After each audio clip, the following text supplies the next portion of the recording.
I'm so excited for today's video. I can't even begin to express. Like, yes, it's 11 p.m. Last year, I started a thing where oh, that sounded so millennial of me. I'm so sorry. Not to make fun of the millennials. I did a thing. I mean that with so much love. I know so many millennials watch this channel. So last year, I started a thing where I read from my favorite things I'd written in the entirety of 2022. And I was like, dude, I have to make this a tradition. I loved that video. It was really fun. It's a nostalgic time for me to think about.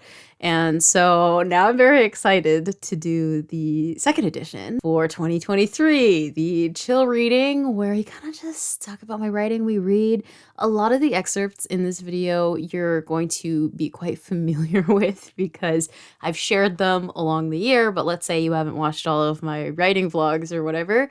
Now you have an entire video dedicated to 20,000 words of Rachel writing. So I should get started. I wrote a lot of projects this year. That was something I wasn't expecting. I thought I was going to write like a single novel. I ended up writing nearly 3. I'm just going to say 3 because Changing States is almost done. So 3 novellas. I finished Seventh Virtue. So that was like 40,000 words of another novel. And then I wrote nearly first entire act of another novel, which was Sunless Ground. So like another 50K. So it was a lot of writing. I'm not going to spoil how many words I wrote this year because I'll have a video talking about that soon, but it was a lot. Before we get into it, check out the timestamps. I'm going to have content warnings, like for any sort of like applicable content warnings next to the timestamp for the excerpt, just because I don't know if I'll be able to get all of them in the detail that I'd like them to be in this video. My work is written, all of the work that I'm reading right now, for adults, and so sometimes the themes are a little bit more mature. That is just my warning. If you are younger, God bless my voice. Let's hope it ends up being okay. I have hot chocolate, so this is very Lonan core of me. There's like a portrait of his face. You can see him. That's, how do I point my, there it is. He's a big hot chocolate guy. I'm not really a hot chocolate guy, but so let's read from Seventh Virtue, which was the first thing I worked on this year. It was the thing that took up like the first 2 months of my year. All of the work is from like the same series of books I will link in the description, called the Fostered series. I will link the video explaining the whole series. It's quite long. The projects I'm going to be reading from are contemporary fantasy for Seventh Virtue and Sunless Ground for adults as well, and the rest is going to be adult literary fiction. Anyways, so it's so interesting, Seventh Virtue, because yeah, it was like the transitional book for me. This is an excerpt of Reeve, who is one of our narrators, and she's thinking about her shitty boyfriend, ex-boyfriend, Joel, and this was one of like my favorite excerpts I think I wrote from this section, which I think I called Fairy Tale from Hell, of Seventh Virtue. It's like a series of chapters. It's 3 chapters where Reeve is like really going through it, like in terms of this relationship, and it was like really difficult for me to write. I have a video talking about it. It's writing about trauma. It was really hard on me emotionally because I was like, oh my god, this is bringing up a lot of like memories and making me realize things about a relationship I had. It was a lot. It was very difficult for me being able to look back on the excerpts. Like, I'm just really proud of how like a lot of them turned out, and this is one of them. Sometime, what feels like years ago, Reeve sat on the gravelly coast of a beach and stroked a man's hair. The sky blazed persimmon, the sun a watery yolk on the horizon. The air smelled of salt. A college friend of Joel's had invited them to stay at his beach house free of charge. It almost felt too good to be true, the soapy silver thyme bushes lining the property's perimeter, the cyan water. They'd been dating for 3 weeks or maybe 3 months. Each day felt like a lifetime, which was sometimes a good thing. With Joel's head in her lap, it certainly was a good thing. He was reading Kafka's The Castle. She liked when he read, the way his face relaxed the longer he held a book. Sometimes he'd mumble lines under his breath which grounded her as much as the foamy tide against her toes. He could be so silent like this, consumed not with her, but with another world. She thought this was a strength, how easily someone could lend themselves to a new life, and that despite the attractiveness of this new life, he'd brought her along with him. What did it mean to be chosen like that? On the beach, her fingers tracing lazy hearts and stars in the sand, she only knew it warmed her and kept her as steady as his gentle inhales and exhales. So that was kind of like a little intro. This is like, I think at the beginning of Fairy Tale from Hell. It wasn't as emotionally difficult to write, but yeah, that section got tough, man. I remember like very vivid memory. It's crazy, man, that this is a year ago, but also like it does feel like it was a year ago, but like, wow. It was before I went to school. I was taking a class on dialogue. Very interesting. And before that class, it was like in the middle of the day. And so like I had, I don't know, some time between my morning class that day and like the afternoon class. And so I would often like write between like the gap, like when I got home. And so I remember just sitting on like one of the couches, like in my apartment, and I was writing like one of these bits from Fairy Tale in Hell. And like, it was, oh gosh, it's such a vivid memory. And then I had to leave for class. I wrote a lot of Seventh Virtue in that class. Oops, don't tell my prof. Anyways, more from this sort of section, her and Joel, a very like kind of pretty description. She'd kept a bottle of sand from that trip. The friend had left them a basket of jellies and crackers as a welcoming, and after their last breakfast, when they'd shared what remained of the fig jam, she rinsed the jar in the sink, its paneled glass distorting her nails. She set it to dry on the counter as she tidied, her body dreamy, yearning for touch. Joel sat on the wicker couch, paging through a different book. She couldn't tell what the title was from where she stood, and it didn't matter. As she wiped down the stove of their crumbs, she glanced at him briefly, too nervous to look for long periods of time for fear she'd break the image. Pretty. I love Reeves' voice. Reeves' voice in Seventh Virtue was like beautiful, literary, like gorgeous, like, and then sometimes like she has like girl boss, like I'm gonna kick your ass moments, which is really fun. But mostly it's like, wow, like she's so profound. And then you get to Harrison, and Harrison's like talking about dancing with the stars. There is a line of dialogue though in Seventh Virtue where like Harrison, who in Seventh Virtue, I think is technically like, he's a millennial. If we say that Seventh Virtue takes place in 2019, which I feel like it could definitely take place in 2019. It's pre-pandemic. Obviously, it's going to be pre-pandemic because the world is so different now. But 2019, let's say it takes place, then they're like a millennial. They're like at the very end of millennials. I had him say some very Gen Z dialogue in Seventh Virtue. It felt out of place because I was like, you're so millennial. Like you give a millennial anyway. Not that millennials can't say things. I'm sorry. Why am I talking so much about millennials like in this video? Like I don't give a fuck about generations. He was like, it's giving Dancing with the Stars because they're like doing like a ballroom dance or whatever. I love Dancing with the Stars this year. It was so good. Like alternate, like I was voting for Jason Mraz. Like I really was. This is an excerpt of Reeve thinking about like one of the times that she left Joel. And what's interesting about this is this writing is actually quite old. So parts of it I think I wrote in 2018 or 2019 when I was supposed to write Houses with Teeth, which it's still a book I'm working on. Don't worry, we got it. I thought it was quite interesting because I was able to take a lot of writing that never really got used and put it into Seventh Virtue. It was something that I loved. So some of this is actually, I think 16 or 17-year-old Rachel, probably 17-year-old Rachel, who, in my opinion, like I'm unmatched when it comes to like descriptions. Like I was so fucking good at descriptions at 17. She had no reason to go, but she rose anyway, slipped on her jacket, then shoes, and headed into the city. She crossed the road before the streetlight changed, the morning unfair and drowsy. Despite the sunshine, clouds had begun to form in the distance, dense and gray. It would rain in a few minutes in that morning light. Her mother had told her the devil and his wife were fighting when the sun was out during a storm. The air was wet, clung to her arms as she hustled toward a bodega. She remembered Izzy's insistence of sunscreen when she was a child, how she'd get borderline hysterical if her children didn't lather up before the pool, in the pool, out of the pool, miles and miles from the pool. In the store, the clerk, an older man, didn't greet her. The rain hadn't started, but it would. Izzy used to say rain was intuition.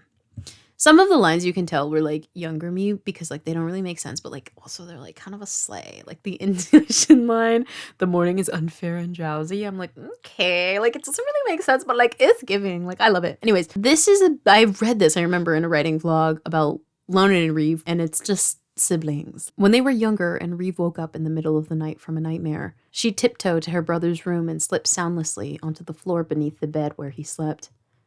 In the morning, she'd wake up and their places would always be switched, her tucked neatly into his bed, him turned into the bed frame, pretending to be asleep.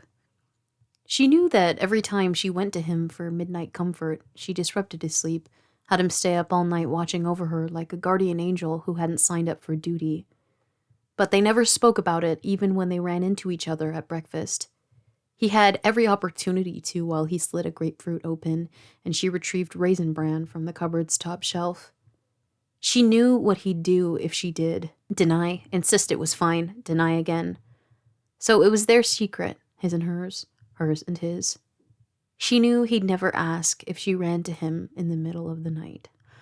I love this excerpt because, like, there are so many, like, little, like, Easter eggs, like, in a sense. Like, I did not, like, read Mothwork, like, when I wrote this. But Mothwork, which is, like, the literary fiction diversion of the series.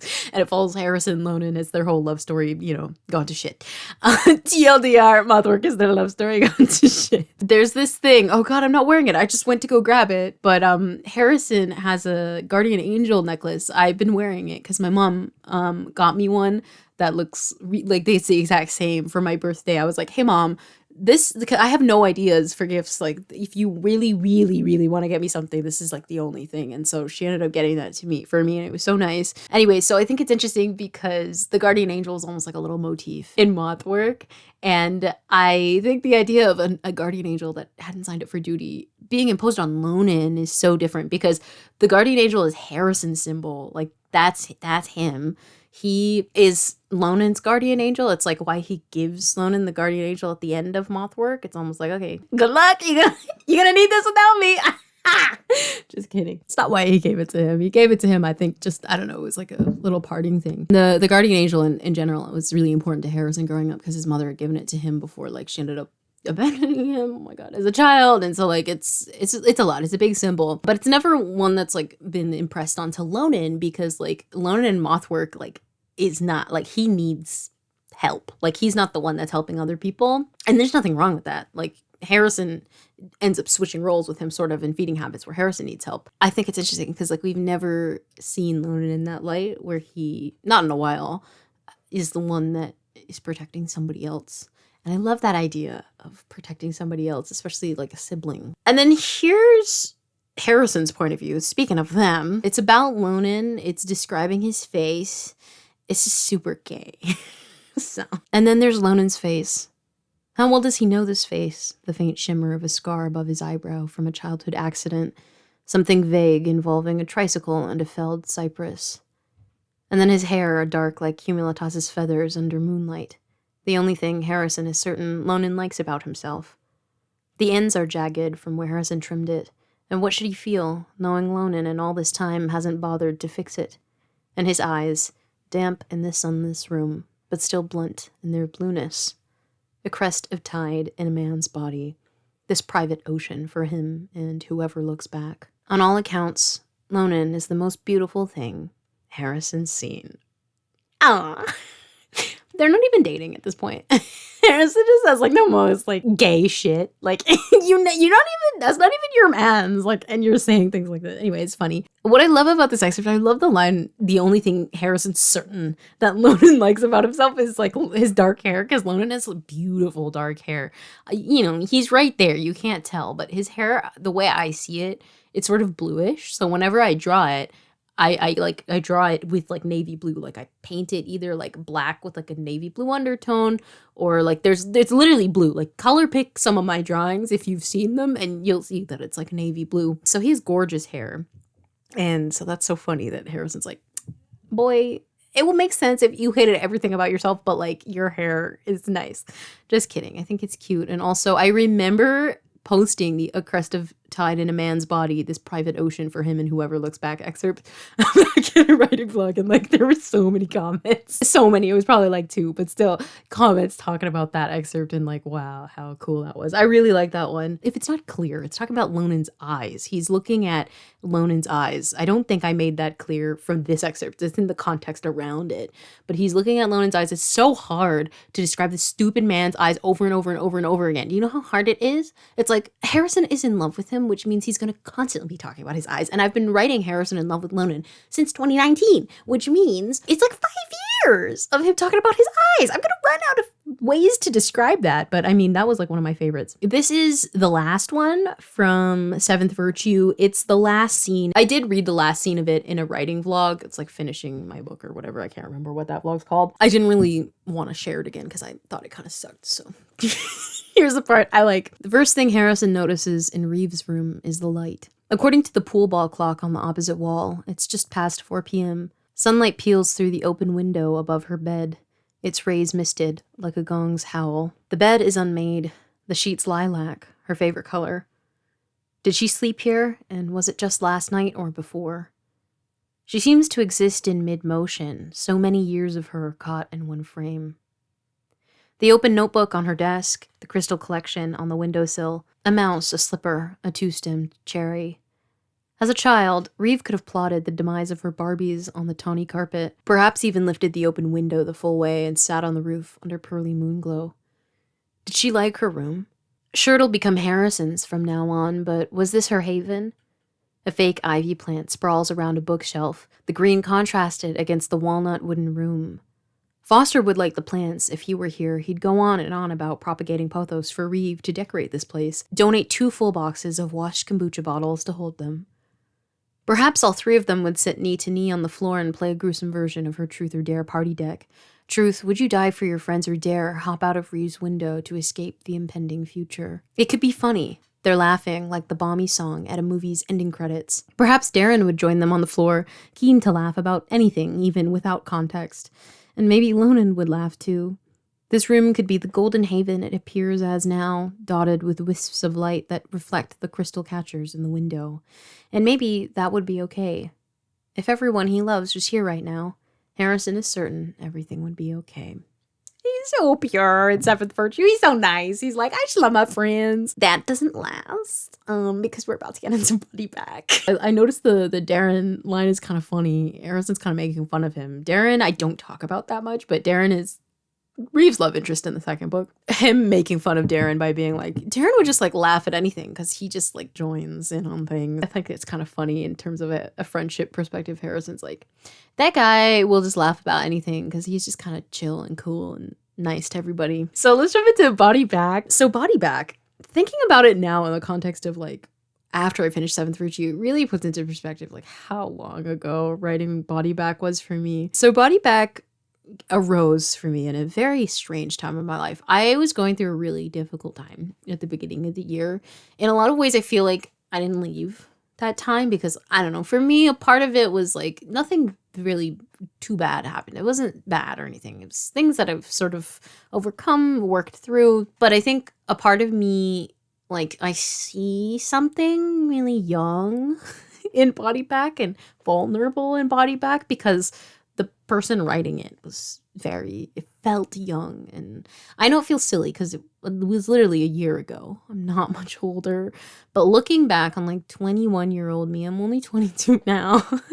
But I feel like in the early 20s, every year it feels like, oh my God, that was like a lifetime ago. Like when I reread Body Back, especially after writing Hallowed Bodies and Changing States, I'm like, oh my gosh, like Harrison was going through like a lot and you could really tell how young he was. And I think in a sense, you can tell how young I was when I wrote this, even though it was not long ago, and not young in a bad way, but young in like there's something really like the crux of the voice is the youth. That's a really important part of it. So this is the opening. I've read this opening so many times on this channel, but I have to read it again because it's like the coolest thing I've ever written. This is just the first paragraph. I'm not going to share anything else from the first chapter because I shared the entire chapter in like a podcast, quote unquote, episode on this channel. I will link it if you missed it, but there's a lot I love from the first chapter. I just didn't want to reread the whole thing when you can read the whole thing yourself if you want to read it again. I didn't want to make the video too long, but this is the first paragraph. This paragraph changed my life. Like I cannot imagine that I would never have written the literary branch of Fostered because Seventh Virtue is like not canon. Like it doesn't follow, like, yes, okay, none of this is really canon because like the canon was dystopian. Like, so they all had different origin stories, but as the original series like converged like towards literary, because it sort of happened organically. Books 1 to 3 were super dystopian. 4 to 6 sort of got into that literary territory, the character's backstory sort of shifted in canon. So like even though everything isn't perfectly canon, it is relatively. I cannot believe that like I would have missed out on like so many of the stories that I'm writing right now, like Lost Gods, which I'll read like toward the end. Changing States, like what? No Jeremiah? Like what? Like had I not reread Mothwork in February, it's just like one decision can like change everything for you. And like that was a decision. And it was Seventh Virtue that pushed me to do that because I had copy and paste a scene from Mothwork into Seventh Virtue. And I was like, I was really curious to like go back and reread it after. And that's what got me back in on this. And so this paragraph changed a lot for me because it got me back into this literary voice that I hadn't written in a long time with Harrison. It had been a really long time since I felt comfortable in it. So this is from chapter 1, which is Living Pictures. Harrison doesn't need a god. Fully clothed in a stranger's pool, he pities people who do. So what if he's alone? The sunless sky is carbonated with stars, another stranger's backyard smelling like burned cedar wood and marijuana. And he likes it here, starfished on water that doesn't belong to him, inventing constellations while someone else's cigarette hangs from his lip. What god could manage this miracle? Take this drowsy tableau vivant, a man cloaked both by the sky's navy and his own jacket's leather, his eyes as wide as spoons. Harrison is fine art, and God isn't. He wins.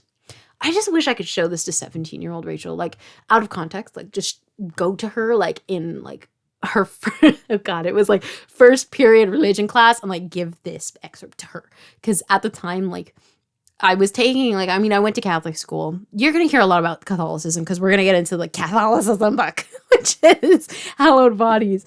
But I was born and raised Catholic. My family was never, like, super religious, but, like, I was born and raised Catholic. So, you know, there's that.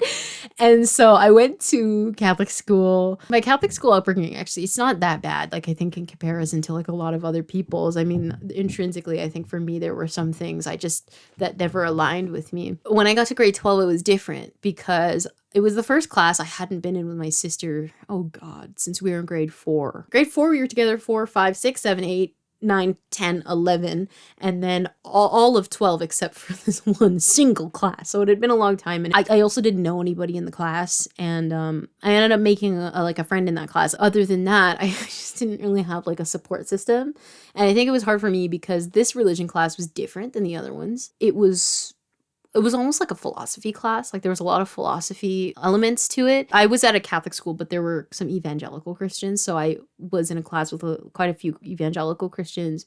I was going through a lot with my relationship with faith in God because I felt alone. I also felt very like sort of, I don't know, very different, very insular in the class because I think from my knowledge, I don't think anybody else was like openly like they didn't believe in God or like openly more atheistic. I was quite openly atheistic. I didn't call myself a full atheist back then. I was calling myself a Catholic atheist back then. If you get it, you get it. I needed like an outlet, and Mothwork ended up being that for me because like Lonan especially struggles with faith. We'll talk about it. And this excerpt, I think if I had shown 17-year-old Rachel, she would have been like, oh my God, what?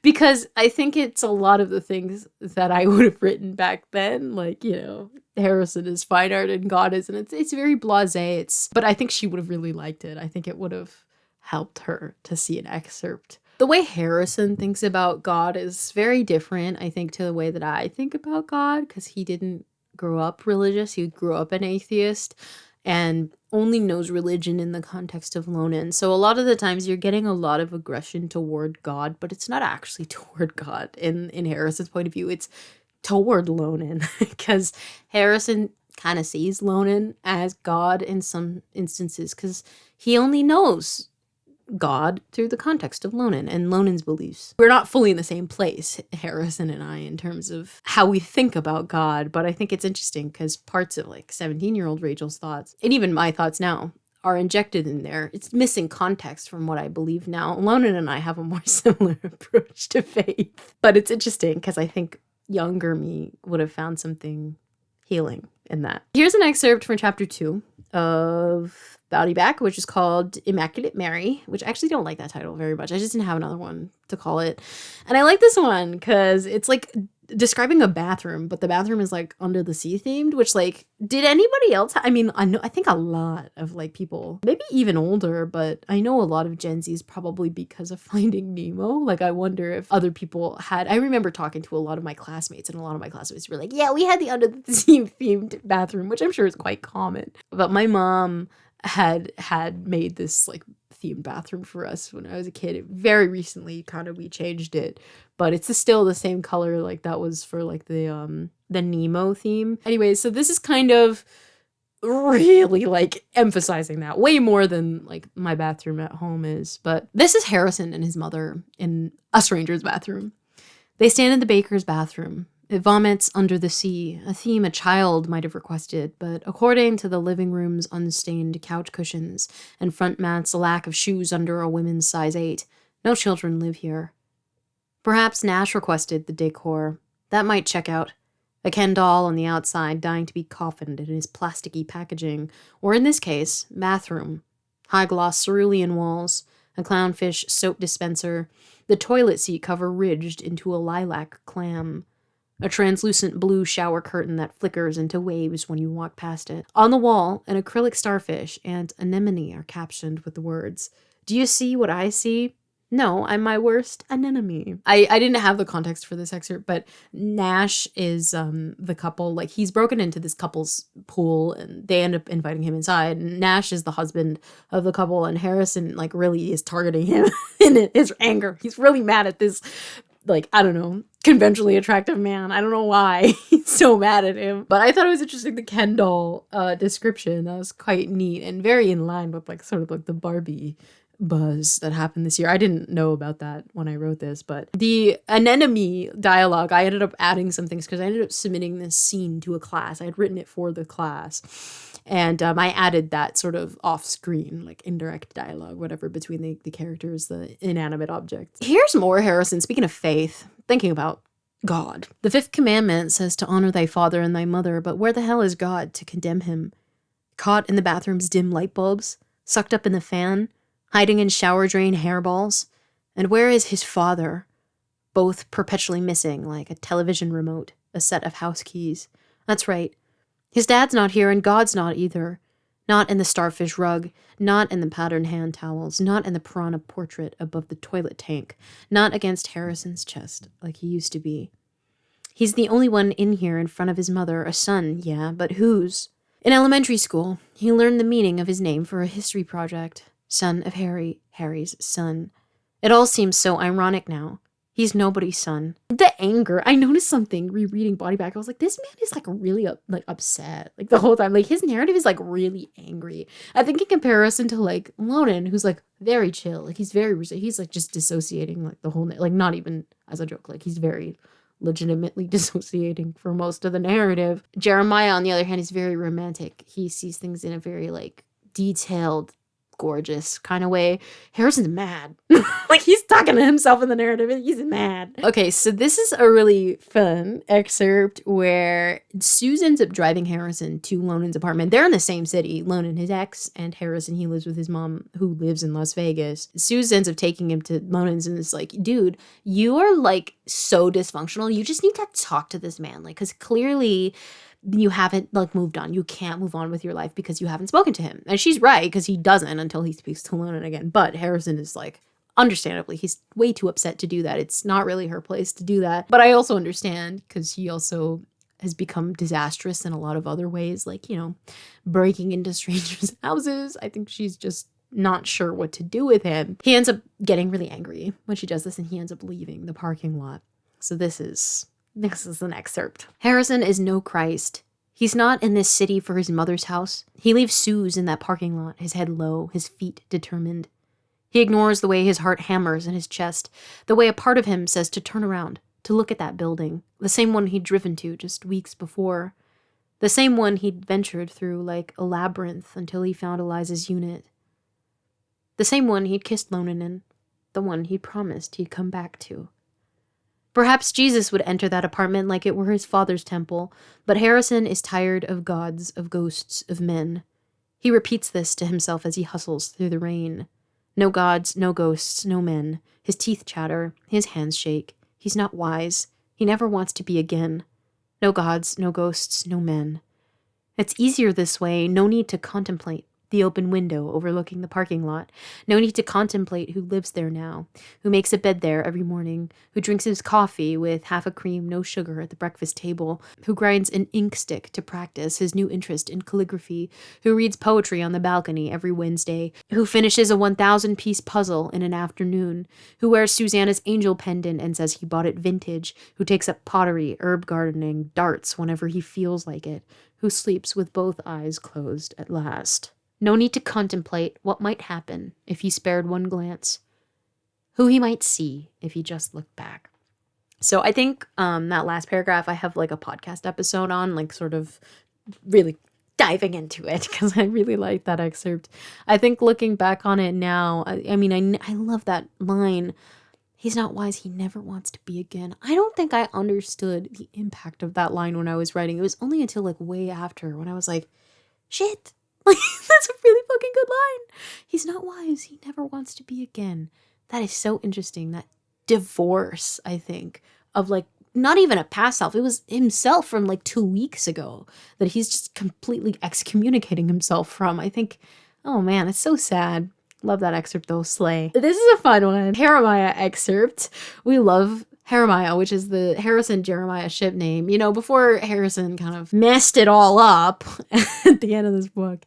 They're really sweet. And so this is sort of a romantic excerpt, which I wrote a lot of romance this year. It was not something I was expecting to. Like, learning how to write intimacy is very difficult for me. It's something I find like really uncomfortable personally for me to write. I think I hit something this year though. After Body Back, man, I think I've just gotten better and better at it. And so this is kind of like one of the earliest ones. It's kind of cute. Now Jeremiah nuzzles into his ribs.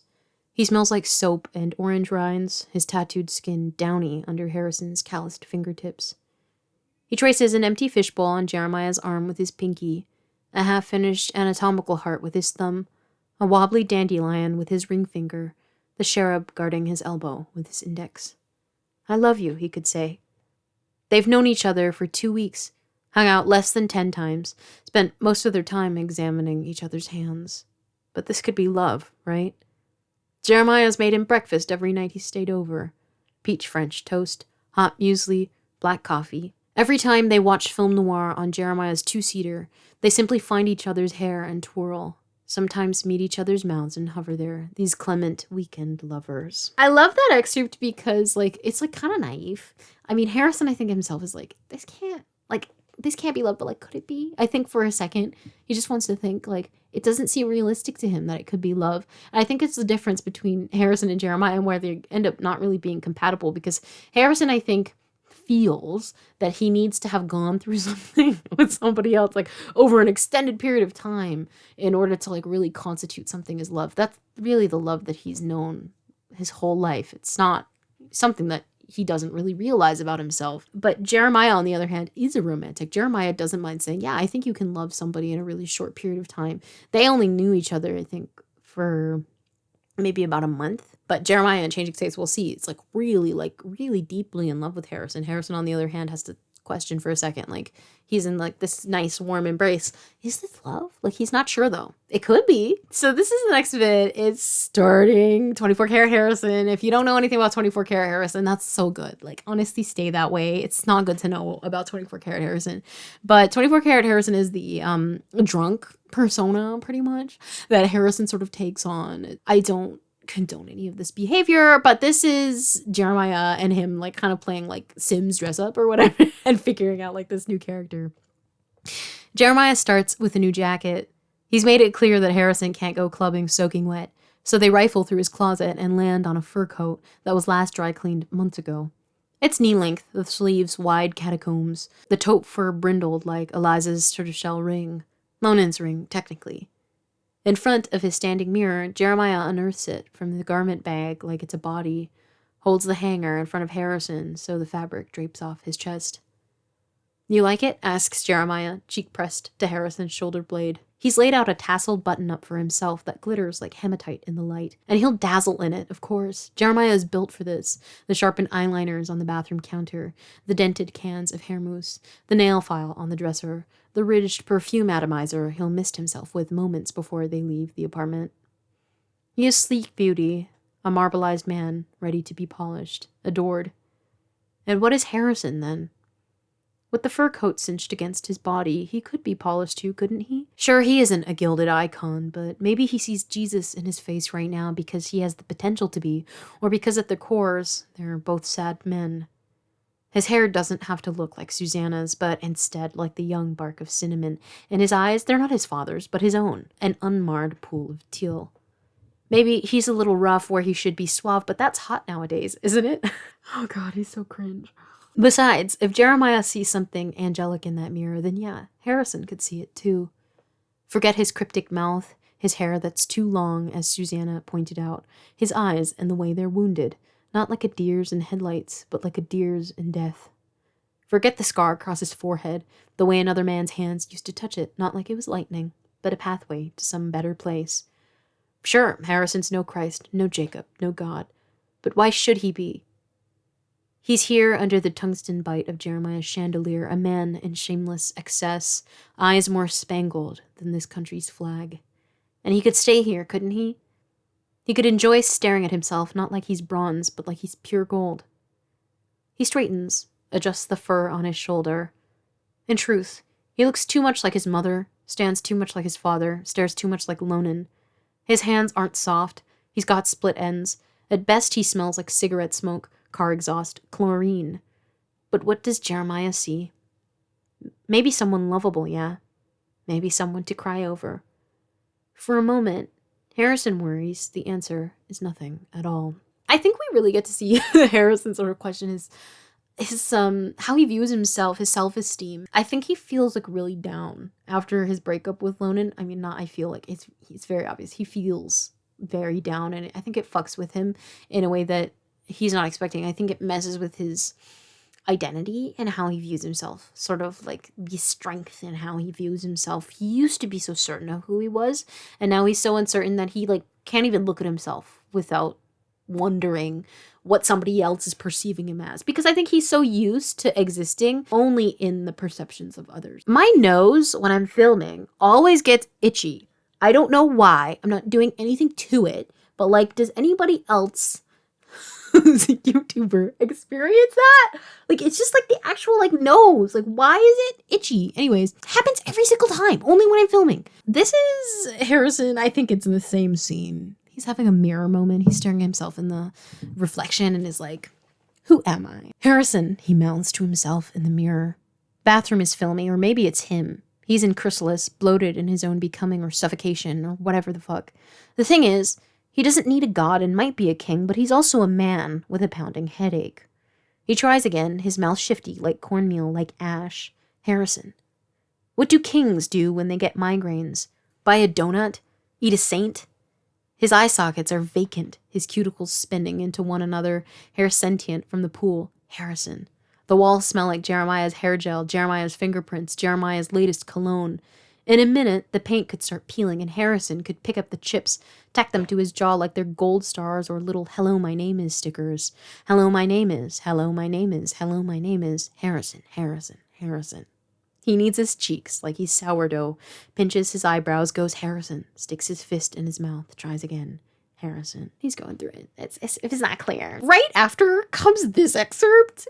The way that he swerves, he goes, from extremes in this book. He's really struggling. The voice feels goofy, but, I know him. He's really having a hard time. When he's this, goofy and, this casual, saying whatever the fuck, a narrative and things that a 12-year-old would say, he's really not doing well. He's a man in love with himself, right? He's a good dancer, never burns pancakes, isn't afraid of spiders.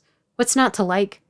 When he pulls back, panting, his eyes are watery and he needs a drink now. A lake to drown in, a coastline to paint, a mother to cry into, a Bible to burn, a guitar string to snap, a dragon tree to kill, a father to remember, a prayer to scream, a place to close his eyes and sleep forever.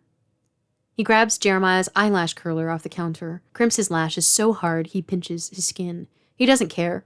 He's yanking open cupboards and pulling out an eyeshadow palette, smearing silver pigment onto his eyelids. Under them, he's raking a wand of black mascara through his lashes like he's the grass buried under leaves.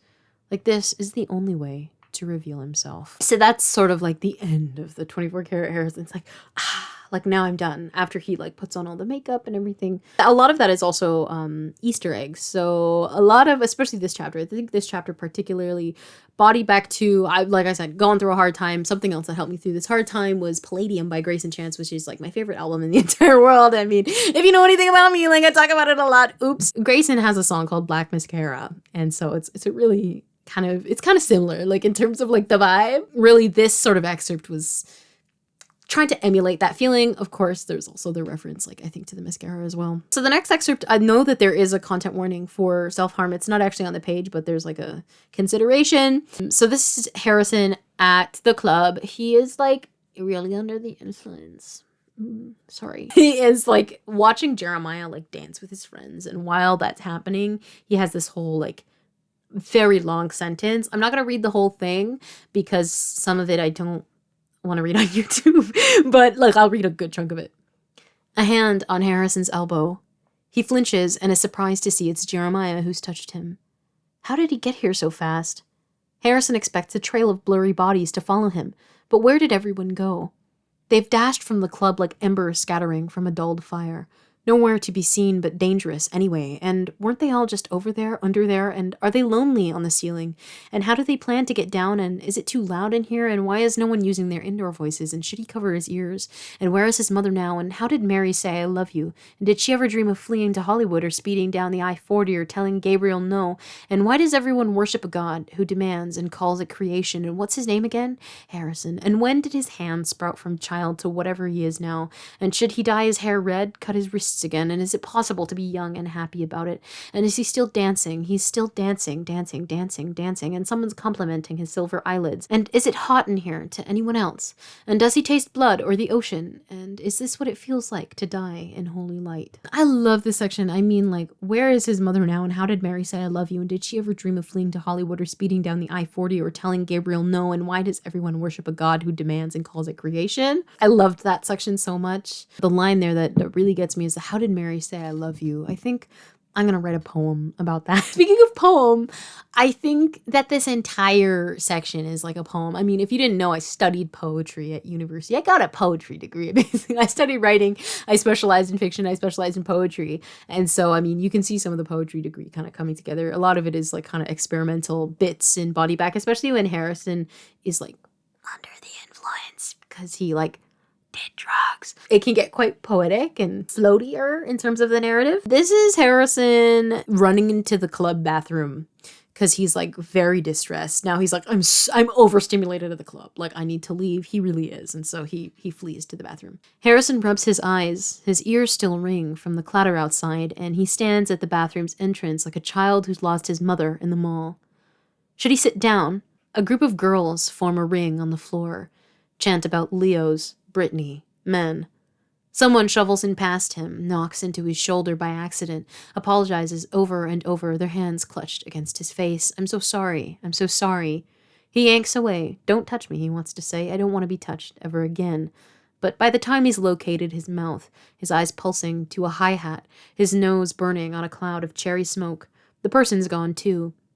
He presses his fingers to his eyes, wishes for a soft bed, a place to land, but then he's rocking forward, right into someone else. At first, they just stare at each other. The man's got the same look in his eye, something guilt, something feral, an identical fear in his mouth. Harrison blinks hard, and the man does too. Not a man, actually, but his own reflection. He approaches the mirror, jolts at the way he touches himself, more carefully than he's ever been touched before. Who are you, he wants to say. He'd like to leave this place now, the club, Las Vegas, the earth. He'd like to buy himself a pet tarantula, run off a cliffside, eat a tub of ice cream with his bare hands. Why did he come here again? His mind is so quiet. This could be peace, but who is he? In Jeremiah's bathroom he knew, but now there's this stranger ahead of him, the person who must be him.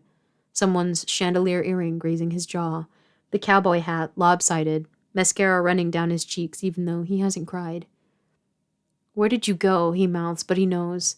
He's disappeared also like Jesus in the tomb, his limbs vanishing one by one, his skin melting off his hands. Body gone, body gone, body gone. He grabs his cheeks, panicked because he's on fire, gold tossed into the crucible. He's going to burn to ash. He's going to need a burial soon. His face has been stolen, his breastbone and knuckles too. A month ago, someone spat him into a basket like his body was ripe for the offertory. Body gone, body gone, body gone. I think I talked about this excerpt, I think, in a podcast episode, but I love that, man. Body gone was a phrase I saw on Wikipedia talking about Jesus in the tomb, the stolen body hypothesis. And so I saw this phrase, body gone, and I was like, oh my God, my book is called Body Back. Like, this is meant to be here. And so it really carried a lot of the emotional threads throughout the rest of Body Back, this idea of body gone. Like, wow, what does that mean to Harrison? Like, and how, what does he see also in Jesus? Because I mean, Jesus himself was also like really young. How does Harrison relate to him, especially as somebody who doesn't actually believe in him? I think it's interesting that he's found this sort of like common ground. He's like, well, his body's gone, Jesus's body, and my body is gone too, which I think is, he's like grieving, I think, in that excerpt in a sense. This is Jeremiah and Harrison again. This is kind of like a hypothetical of what kind of could be. The sound of Jeremiah shifting. What had he planned to do this September before Harrison turned up at his apartment?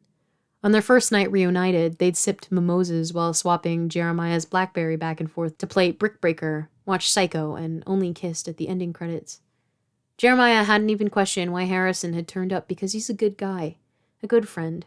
He knows Harrison could eat cinnamon on anything, that he'd gargle with black coffee if he could, that symbols make his teeth ache, that he can't tolerate the smell of chocolate anymore.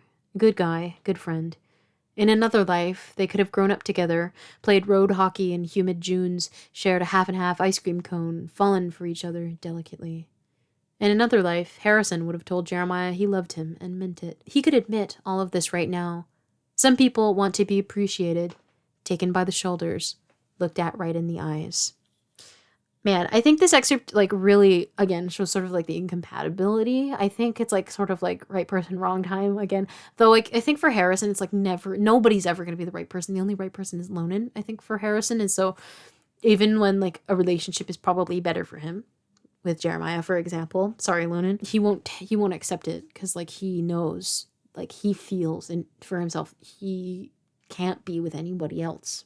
Like it's Lonan or nothing. And when it's nothing, he doesn't have a life. I mean, I'm not saying that is right. That's just how he views, I think, his relationships at this sort of age. So I think he's very self-aware that him and Jeremiah won't end up together because he's always talking about their future. Like it's not going to happen.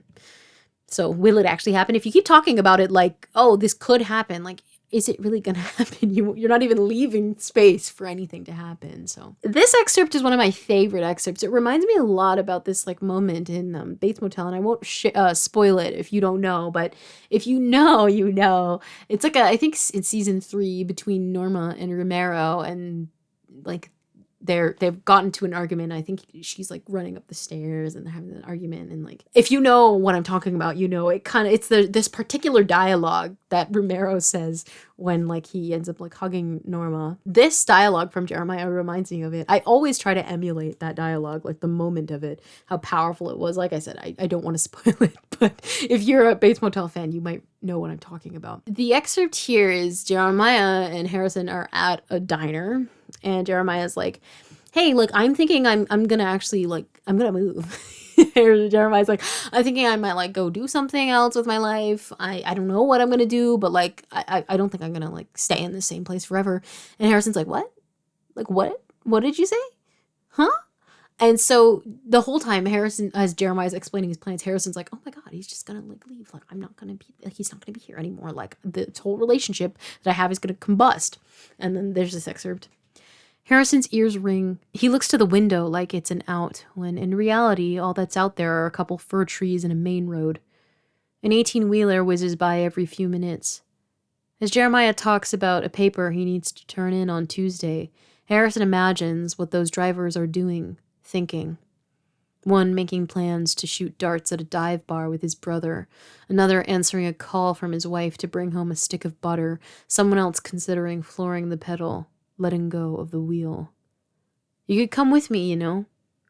Harrison looks up and finds Jeremiah's eyes honeyed in a strand of sun. The realization is obvious. Jeremiah is an ember of a man, an effervescent, sacred light. Come with you? Maryland, Jeremiah says. Hanoi. Dog walking. Wherever we want to go. There's this thing where Harrison's like, well, what are you going to do? And Jeremiah's like, I think I'll just go back to Baltimore, or I might go like meet up with my roommate Rory, who's currently backpacking in Hanoi, or like I'll as a job, like I'll just dog walk. Like doesn't care. I'll become a dog walker. And so at the end here, when he brings it back, like Maryland, Hanoi, dog walking, wherever we want to go. It's really freaking cute. Jeremiah's so nice. Harrison. And then here's another bit from the same scene. Jeremiah exhales but grabs his wallet. From a zippered pocket, he pulls out a Tylenol. You need to eat something, he says, waving over Bu before Harrison can tell him not to, can tell him to please use this as an out, to please grab his things and beeline to the door and hitch a ride to somewhere gentler than Las Vegas, to someone more reliable. Jeremiah, just go, he could say. Jeremiah, it's not too late for you. Jeremiah, adopt a dog who'll love you. Jeremiah, change your locks. Jeremiah, learn how to refinish a deck this summer. Jeremiah, pick honeysuckle by the fistfuls. Jeremiah, laugh because it's over. Jeremiah, never cry again. Jeremiah, the earth is vast. Jeremiah, there is still so much time to run. I think this is so interesting. Like, Harrison is really seeing himself like as something that will hurt Jeremiah, even though Jeremiah like really wants him in his life. He's like, dude, I'm gonna fuck you up. I'm giving you an out here. And I think it's interesting that he doesn't voice that, because I think what he does at the end of Body Back, like sort of where their relationship ends, he does end up messing with Jeremiah. Like, we have an entire book dedicated to how he messed with Jeremiah. He kind of does the thing that he didn't want to do because he doesn't like voice what he's feeling. And I think it's one of Harrison's fatal flaws. Here's another Harrison thinking about what could be with his relationship with Jeremiah. All of these like hypotheticals really feel like the end of something. Like, he's really like acknowledging like this is never gonna happen. But for a second, he's imagining what it could be like to go with Jeremiah back to Baltimore, where Jeremiah is from. He could take the first leg of the trip, tune the radio to throwbacks, belt Bon Jovi's Living on a Prayer in a Burger King drive-thru just to make Jeremiah laugh.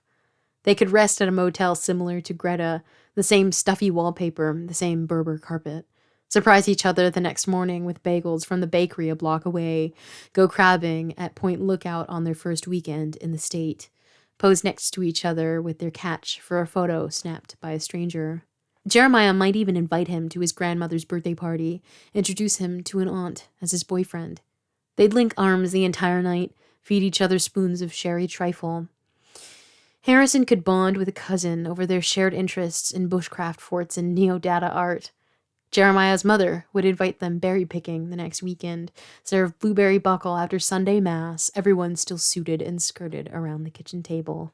Harrison could cameo in their Christmas card photo, spend Labor Day weekend at a lakeside cottage, grill chicken thighs with Jeremiah's father, play Marco Polo with his younger brother. It'd all feel like an airy vacation. Of course, he's like really like projecting a nice image of Jeremiah's family. Like, he's assuming like that's what it's gonna be.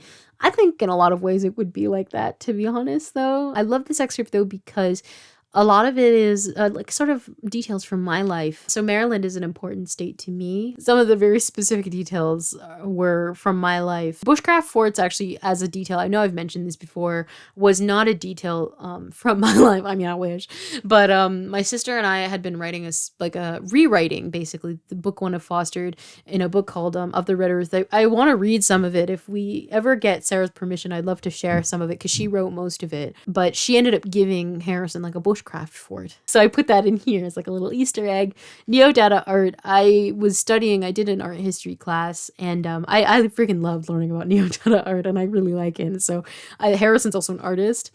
And sometimes I forget that. I think he genuinely does know things about things like, art history and, periods of art and movements in art. And so I think that's something that he would talk about. In terms of the berry picking, that's something I used to do in Maryland, and my grandma would make blueberry buckles. So I used to, a lot of these things are just kind of taken from my experiences. Something that was similar is when I was also there, everyone still suited and skirted around the kitchen table like after Sunday Mass. Now, this wasn't the same circumstance, but it was a similar image that I kind of took from my own life. And so it's beautiful, I think, seeing bits of my life reflected. And Changing States I've talked about is kind of, it's autofiction-y in a sense. It's not autofiction because it's not really close enough, I think, to my life to be autofiction. The feelings are definitely there. You see a little bit of Changing States in that excerpt, even though it's body back, because you get to see Jeremiah with his family.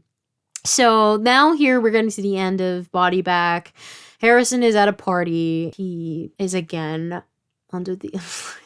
He's not really thinking the way he typically does, but also we're getting a lot of revelations, should I say. So he's at a party and he feels trapped in a party. Harrison gapes, unable to escape.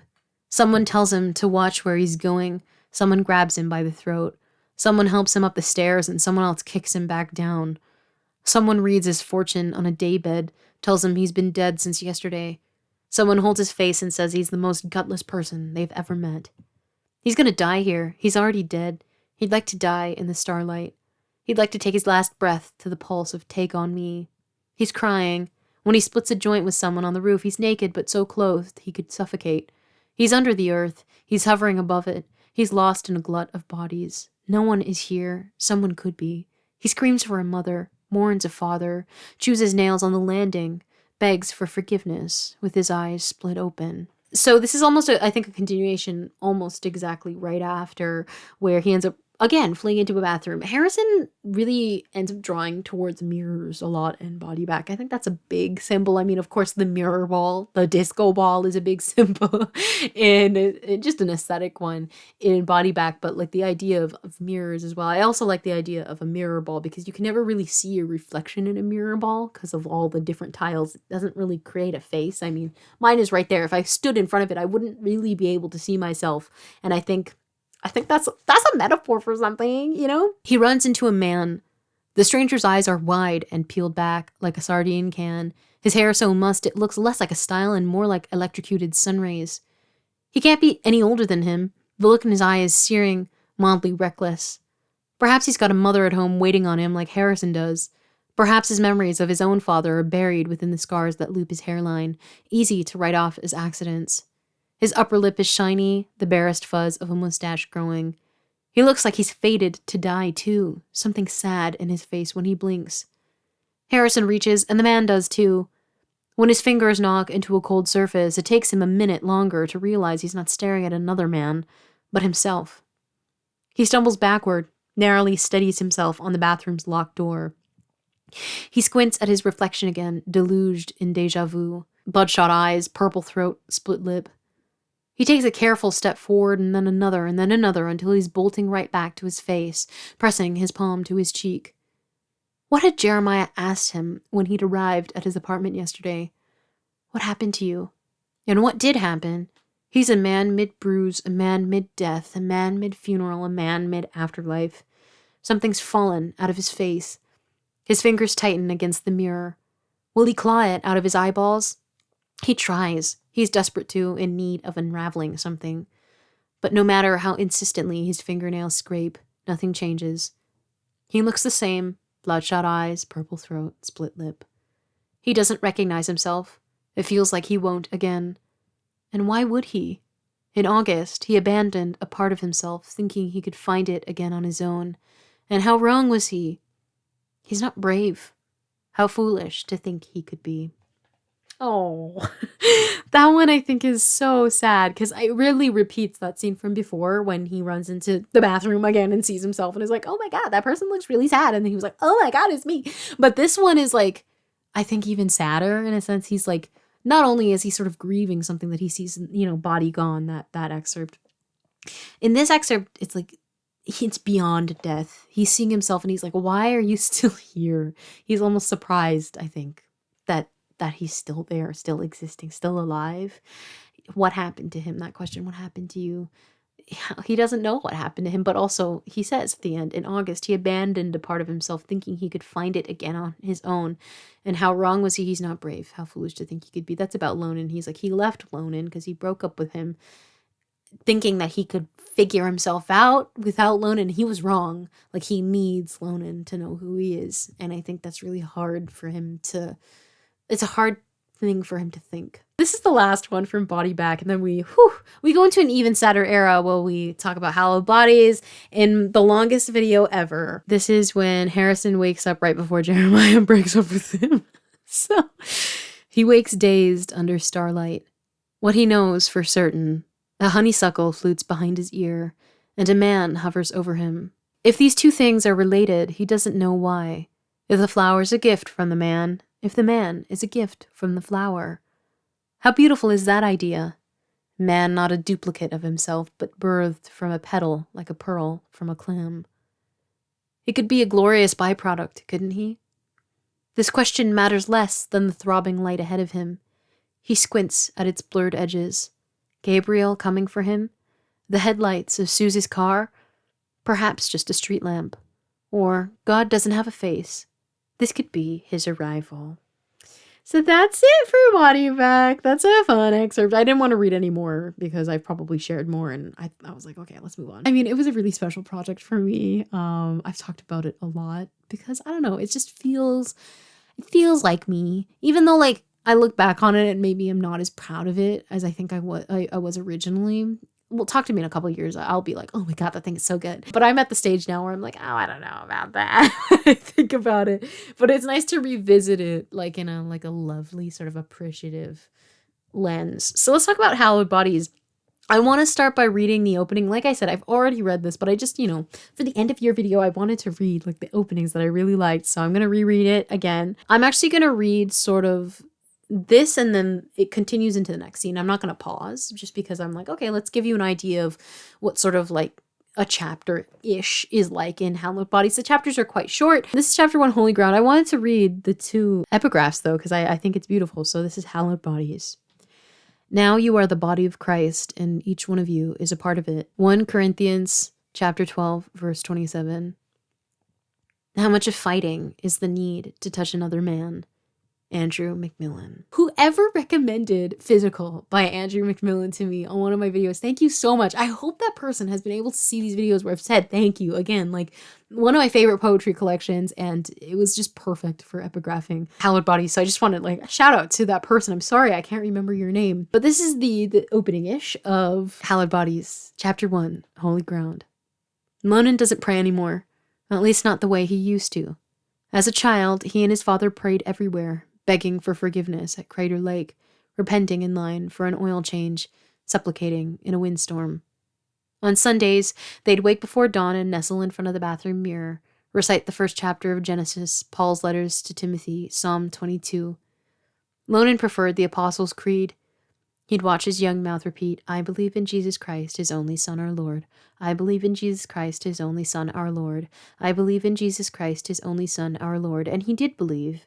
After hours of this, sunlight misting the open window, Mass a half hour away, their lips would be so numb they'd have to pinch them until they were bloody-mouthed and ready, at last, for God. The truth is, Lonan believes in nothing now. He's as fatherless as he is motherless as he is godless. This should be a good thing, but bowed against a pew, the church around him hollow like Jesus' empty tomb, his eyes trained on the dangling crucifix ahead of him, he's certain this is wrong. He needs a mentor, a shepherd, an idol. He needs someone to follow. He takes the long way home. The long way home entails cutting past a wedding chapel near Lewis until he nears a second wedding chapel by a dollar store. He then turns around and retraces his steps back to the church, then walks all the way to a cafe bakery in the Arts District where he stands and watches patrons from across the street. A man always meets a woman. They swipe off milk foam mustaches, lean against each other to fill out a crossword. The sun sometimes hits their faces and pales their eyes till they're transparent like vapor. They never walk out together. He leaves the moment the first one goes, then continues back to the church where he finally walks 10 minutes to Eliza's place. The walk takes over an hour. It's inefficient, nonsensical.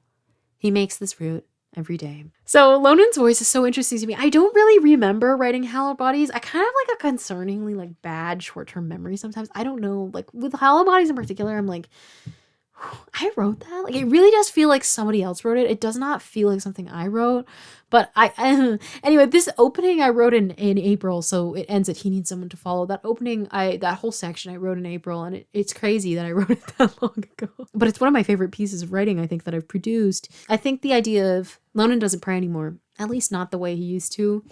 As somebody who is no longer, I don't follow Catholicism anymore, I think that's like really accurate to what it's like, just like Lonan. As an ex-Catholic, Lonan does almost seem to still kind of be theistic in ways, but he is an atheist. I think we both are the same way, where we both are atheists, but also like there's so much history that we don't pray anymore, but at least not the way we used to. It's different. I think I'm older now and I understand more like my complications with faith and why those existed. Whereas when I was 16, 17, 18, even for second year of university, I just didn't know how to express it. I was very uncomfortable because I didn't know what happened. I didn't know how to say what I felt. And now I was able to kind of say how I felt a little more in Hallowed Bodies, because Lonan and I, like I said, very similar in terms of where we're at. This is then Lonan waking up from a nightmare. He keeps getting this recurring nightmare all throughout Hallowed Bodies. I'd love to play it up when I revise it. I don't know when I'll have time to revise Hallowed Bodies, or if I ever will have time to revise it, but this is it. He wakes up in a sweat. This is typical. Hair long and sticking to his neck, mouth dry as if he's swallowed a handful of gravel.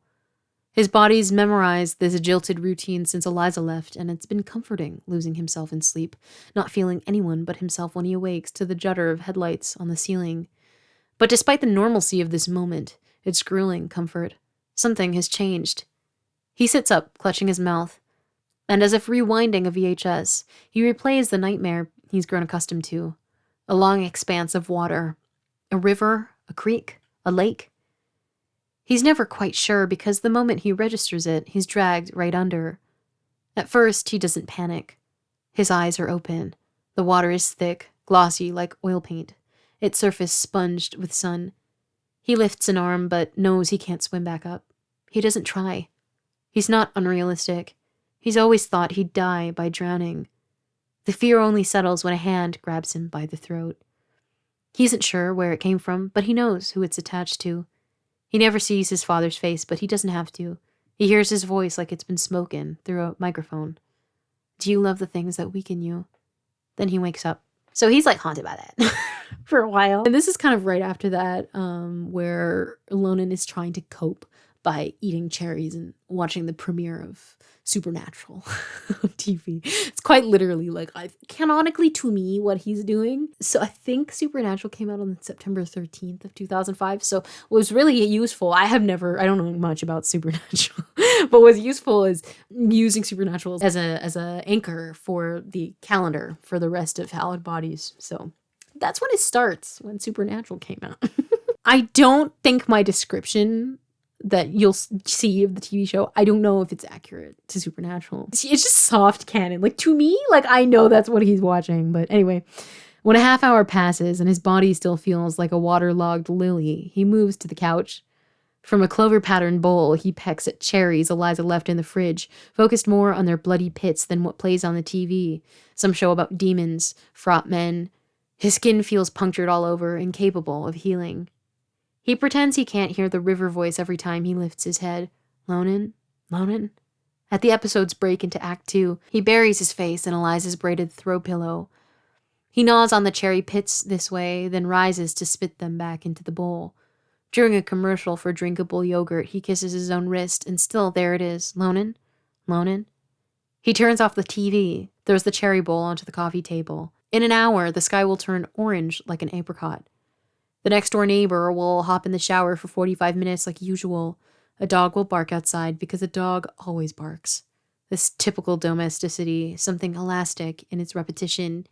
He knows he'll live through this again. He always does. Yet the thought makes him want to yank at his hair. Instead, he ledges his thumbs and index fingers against his eye sockets and pulls until the skin stretches out. If someone peered in through the window with a pair of binoculars, they'd see him exposed like this, pried open like Jesus' arms on the cross. They might laugh at the marvelous image. They might scream. Lonan, for me, he gives like a lot. Very neurodivergent. In this book in particular, if you didn't know, I canoned to me after many years that Lonan is autistic. And it was after I was diagnosed, I was like, well, I've always said that we're the same. So like if I'm autistic, he's autistic. And so he is. And I think this was my first chance in his point of view to like really write him the way I think that I never really understood to before. So this is more like, I think, authentically him kind of like really struggling with like sensory overload, thoughts sort of racing, struggling to understand how he feels, like interoception, things like that. Also like sticking to rigid routines. I was like, hey, baby girl, like if it affects me, it affects you now. So here's another one. Speaking of routine, this one's kind of neat. The following day, he's up before the sun rises and at the library faster than he can blink.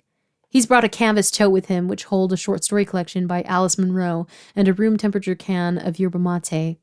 The woman at the service desk smiles at him when he walks past, and he knows she's the right person to ask for help. But the problem is he's unsure of what exactly he's looking for. A sister who he hasn't heard from since the summer, who could be missing or could be not. He hasn't tried tracking her down the old-fashioned way, and perhaps his problem is he doesn't even know how to do that. He doesn't have her phone number, if she even has one, and he doesn't know her current address, let alone which state she landed in, if she landed somewhere. For all he knows, she could be trekking cross-country in a Sprinter van, strumming a badly strung steel string in the passenger seat, or learning to solder stained glass panels at a workshop on the weekend populated mostly by middle-aged women who bring homemade cookies to each class. I love your snickerdoodles, Joanne. No, I heart your shortbread, Jillian. Or maybe she's sitting still in a house she doesn't pay for, very content, for no reason at all. Can you tell that Lonan's like really lonely in Hallowed Bodies? His girlfriend has like the premise. I didn't even talk about the premise of any of these. The premise of Hallowed Bodies is that his girlfriend Eliza has left for a week, and so Lonan's like, I'm gonna find my sister who went missing, and he doesn't really end up doing that. I think he's just lonely, so he's trying to find human connection wherever he can. So like him making up dialogue from these like, I love your snickerdoodle, Joanne. Like, Lonan, why are you thinking about cookies so much? And like, what's with you and Joanne and Jillian? I mean, this is a religious, again, excerpt, sort of him contemplating faith. Really important moments, I think, for me, because I think seeing Lonan heal and sort of understand, you know, his own Catholic trauma is kind of cathartic for me. As the writer, I mean, a lot of my experiences inform his, so he knows he can't be found at church, or maybe that the opposite is true. His father instilled in him that God is always watching. Lonan took this to mean he'd stare at him from the popcorn ceiling through a glass of cold water. Once, when he and his father spent Labor Day weekend at the cabin, he'd believed God was in the sky, and maybe he was, hidden under a cloud, cirrus, cumulus, nimbus. He feared God like he were a natural disaster, a tsunami come to turn him to ash in the middle of the night, a hurricane ready to consume him for his sin. So he spent an entire day diving into the lake, then out again, then in again, then out. Perhaps God couldn't find him under the surface. Now he knows better. If God is real, then God is everywhere, which is like being nowhere. So Lonan goes to church and recites the Hail Mary, gives alms during the offertory, holds his palms out for communion, then eats it politely, hidden in plain sight.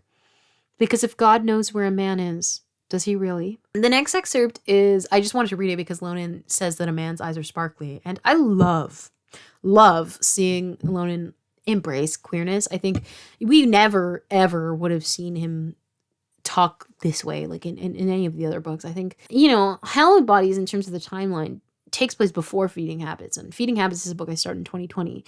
But I don't think of it in terms of the timeline. I think of it in the time like of where I've been writing. So I've been writing with Lonan struggling with his faith and internalized homophobia because of his struggle with faith. I've been writing that for a really long time. And so like to shift something in 2023, even if this comes, you know, earlier in terms of the canon events.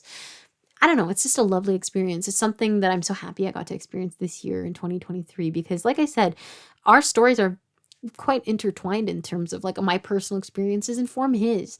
And so it feels nice to be able to give him something that feels nice, I think, for a second. Like, yeah, it's nice. If you think a man's eyes are sparkly, good. Over in Americano, Lonan confesses everything, which might be a premature decision, but it's 91 degrees out, and because he didn't order something iced, he's sweating through his button-up, which makes him self-conscious and therefore overcompensatingly honest, and in any regard, the man's eyes are sparkly, like cubic zirconia, which might be the sole reason he's talking at all. You're not even sure of a state? The man asks, sipping at a lavender Italian soda. Underrated, by the way. Like, I had one and they were pretty. It was good.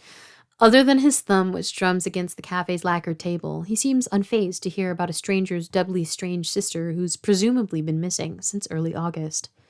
She didn't tell us anything. The man looks up. In this lighting Lonan's used to analyzing other people in, it's clear a scar bisects his eyebrow. It was harder to see in the dim church, but there it is, a thread-like line that weaves in and out of the hairs. Us? What? You said us. That's him and the man. The man doesn't have officially a name. Did I mention his name? His name is Dallas. I never talked about it, I don't think, on YouTube because it wasn't really relevant. He's just known as the man in narrative. Lonan doesn't actually call him Dallas in the narratives, but that's what his name is to me. It was between that and another name, but I ended up picking Dallas because he looks like Matt Dillon did in The Outsiders, like kind of. And if you don't know that The Outsiders, Matt Dillon's character's name is Dally, which is the nickname for Dallas. This is another paragraph about Lonan and Dallas. Things Lonan learns he has in common with the man. Left-handedness, dead mothers, scars on their right wrists, red as a favorite color, birthmarks on their backs, Russian grandmothers, a recent breakup, sensitive skin, a mild dust allergy, a girlfriend who's traveling, having been born on the West Coast and raised in the East, a sun sensitivity, unmanageable eyebrows, double-jointed fingers, a healed fractured elbow from childhood, hooded eyes, black hair, blue eyes, dead fathers. So the next excerpt is Lonan thinking about his mother, and this isn't his biological mother, but it is his mother who raised him, and she died when he was a child, and from that point he didn't have a maternal figure in his life. He didn't really have a stable upbringing anyway, but I think he tries to hold, his mother as close as he can. This book was supposed to be more about his mother. I had hoped to explore more, but a lot of the memories just weren't coming, and I didn't really want to force them. I was like, okay, Lonan, like, it's fine. If you don't want to share that with me, it's fine. It's totally fine. I mean, I have lots of time to explore in other projects. At one point, Lonan would have verified whether his almost credentials are true, and it's not that he doesn't care to now, more that he trusts the man somehow. At the coffee shop, he'd said his mother was from North Oregon too, and for a moment, Lonan considered that their mothers knew each other, went to the same elementary and high school, signed each other's yearbooks in pink gel pen. It's not like he could verify this information either. His mother's been dead for so long he can't remember what her voice sounded like or how she cooked eggs or her favorite shoes to wear at church. Sometimes, when he fears he's forgetting her, he imagines he's shuffling through a childhood photo album, even though no such thing exists. Every single page is blank and laminated except for one. On this one, there's a flash photo of his mother, and she's wearing a gingham sundress and a pair of aviators.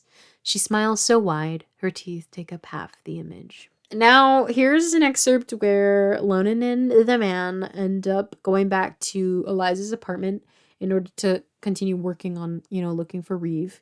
And that's not what happens. Lonan turns around. The apartment is hot. How hadn't he noticed before? It's like this every day, a normal occurrence he needs to tend to. This should be his priority.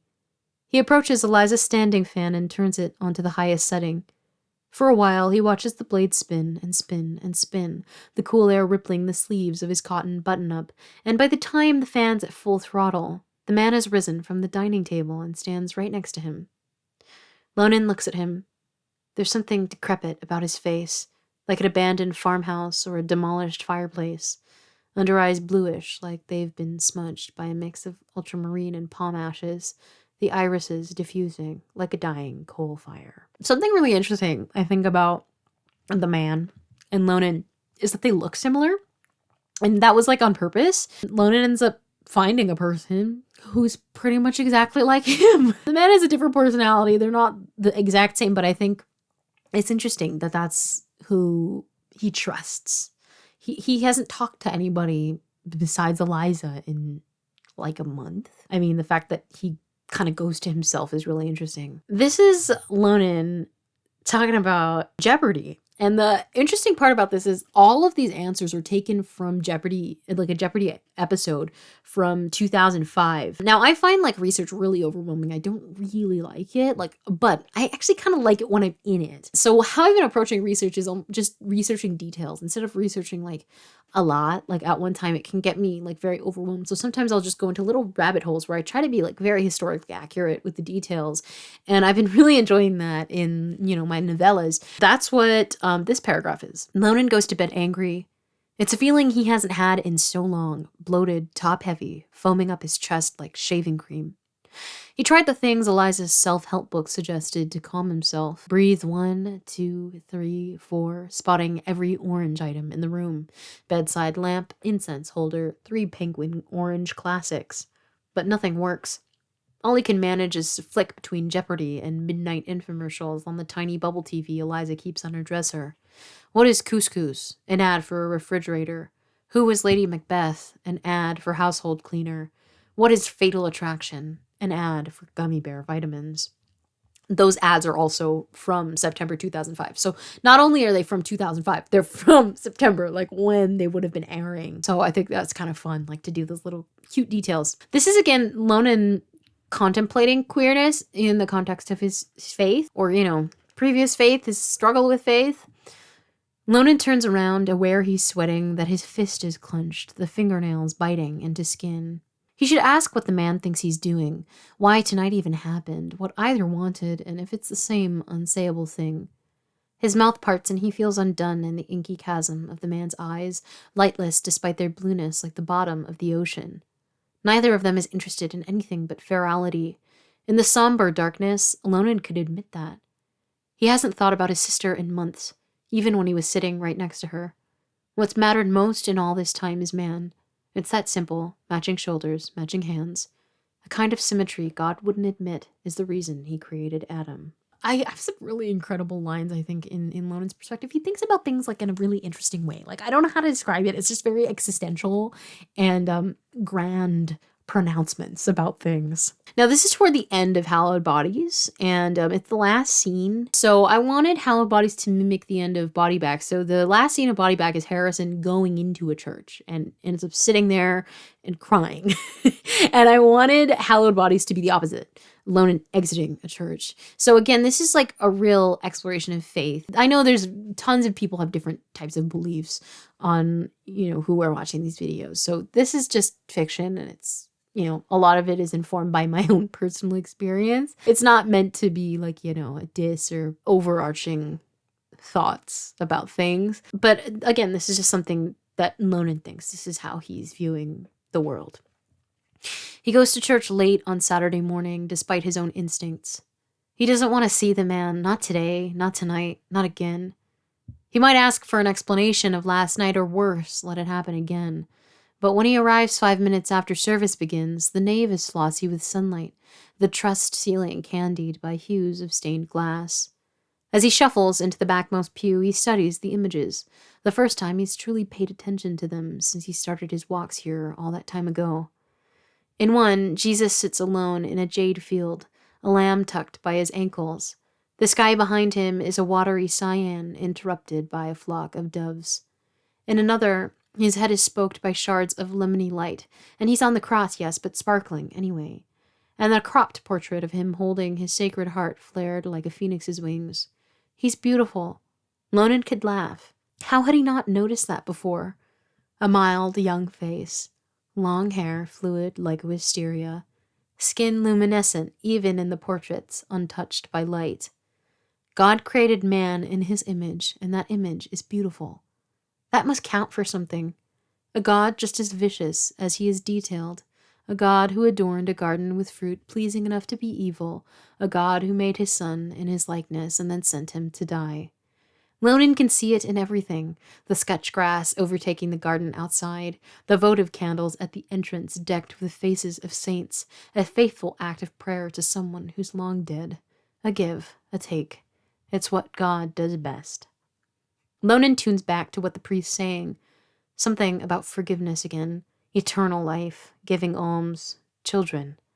He talks with his hands, every single one of his fingers like puppets. When Lonan was younger, he imagined breaking off his own fingers.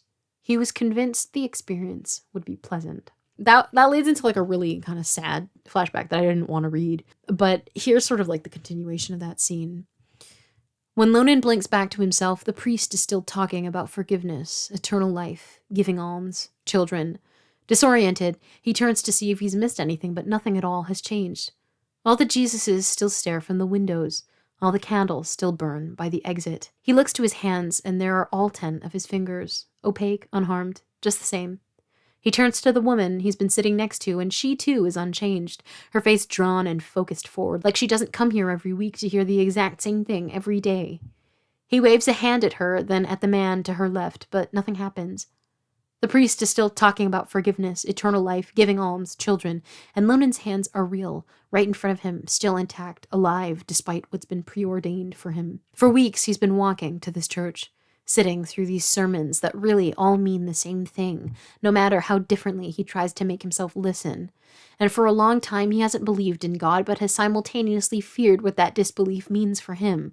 If Peter will let him into his gates or cast him out right before he slips through, if his father will be there when he dies, a holy man who did so many unholy things, if Lonan even wants to be there to find out. A God who saved him from the same wolf he sent after him. Lonan staggers to his feet. He's not quiet. No one notices. A husband, a wife, a child, all heads steadied forward. A woman's brows furrow as she closes her eyes. A teenage girl trembles as she tilts her head to the cross. A little boy mouths the Apostles' Creed. All these people so reverent, so committed, so trapped underwater like Lonan is in his dream, and then his father's voice.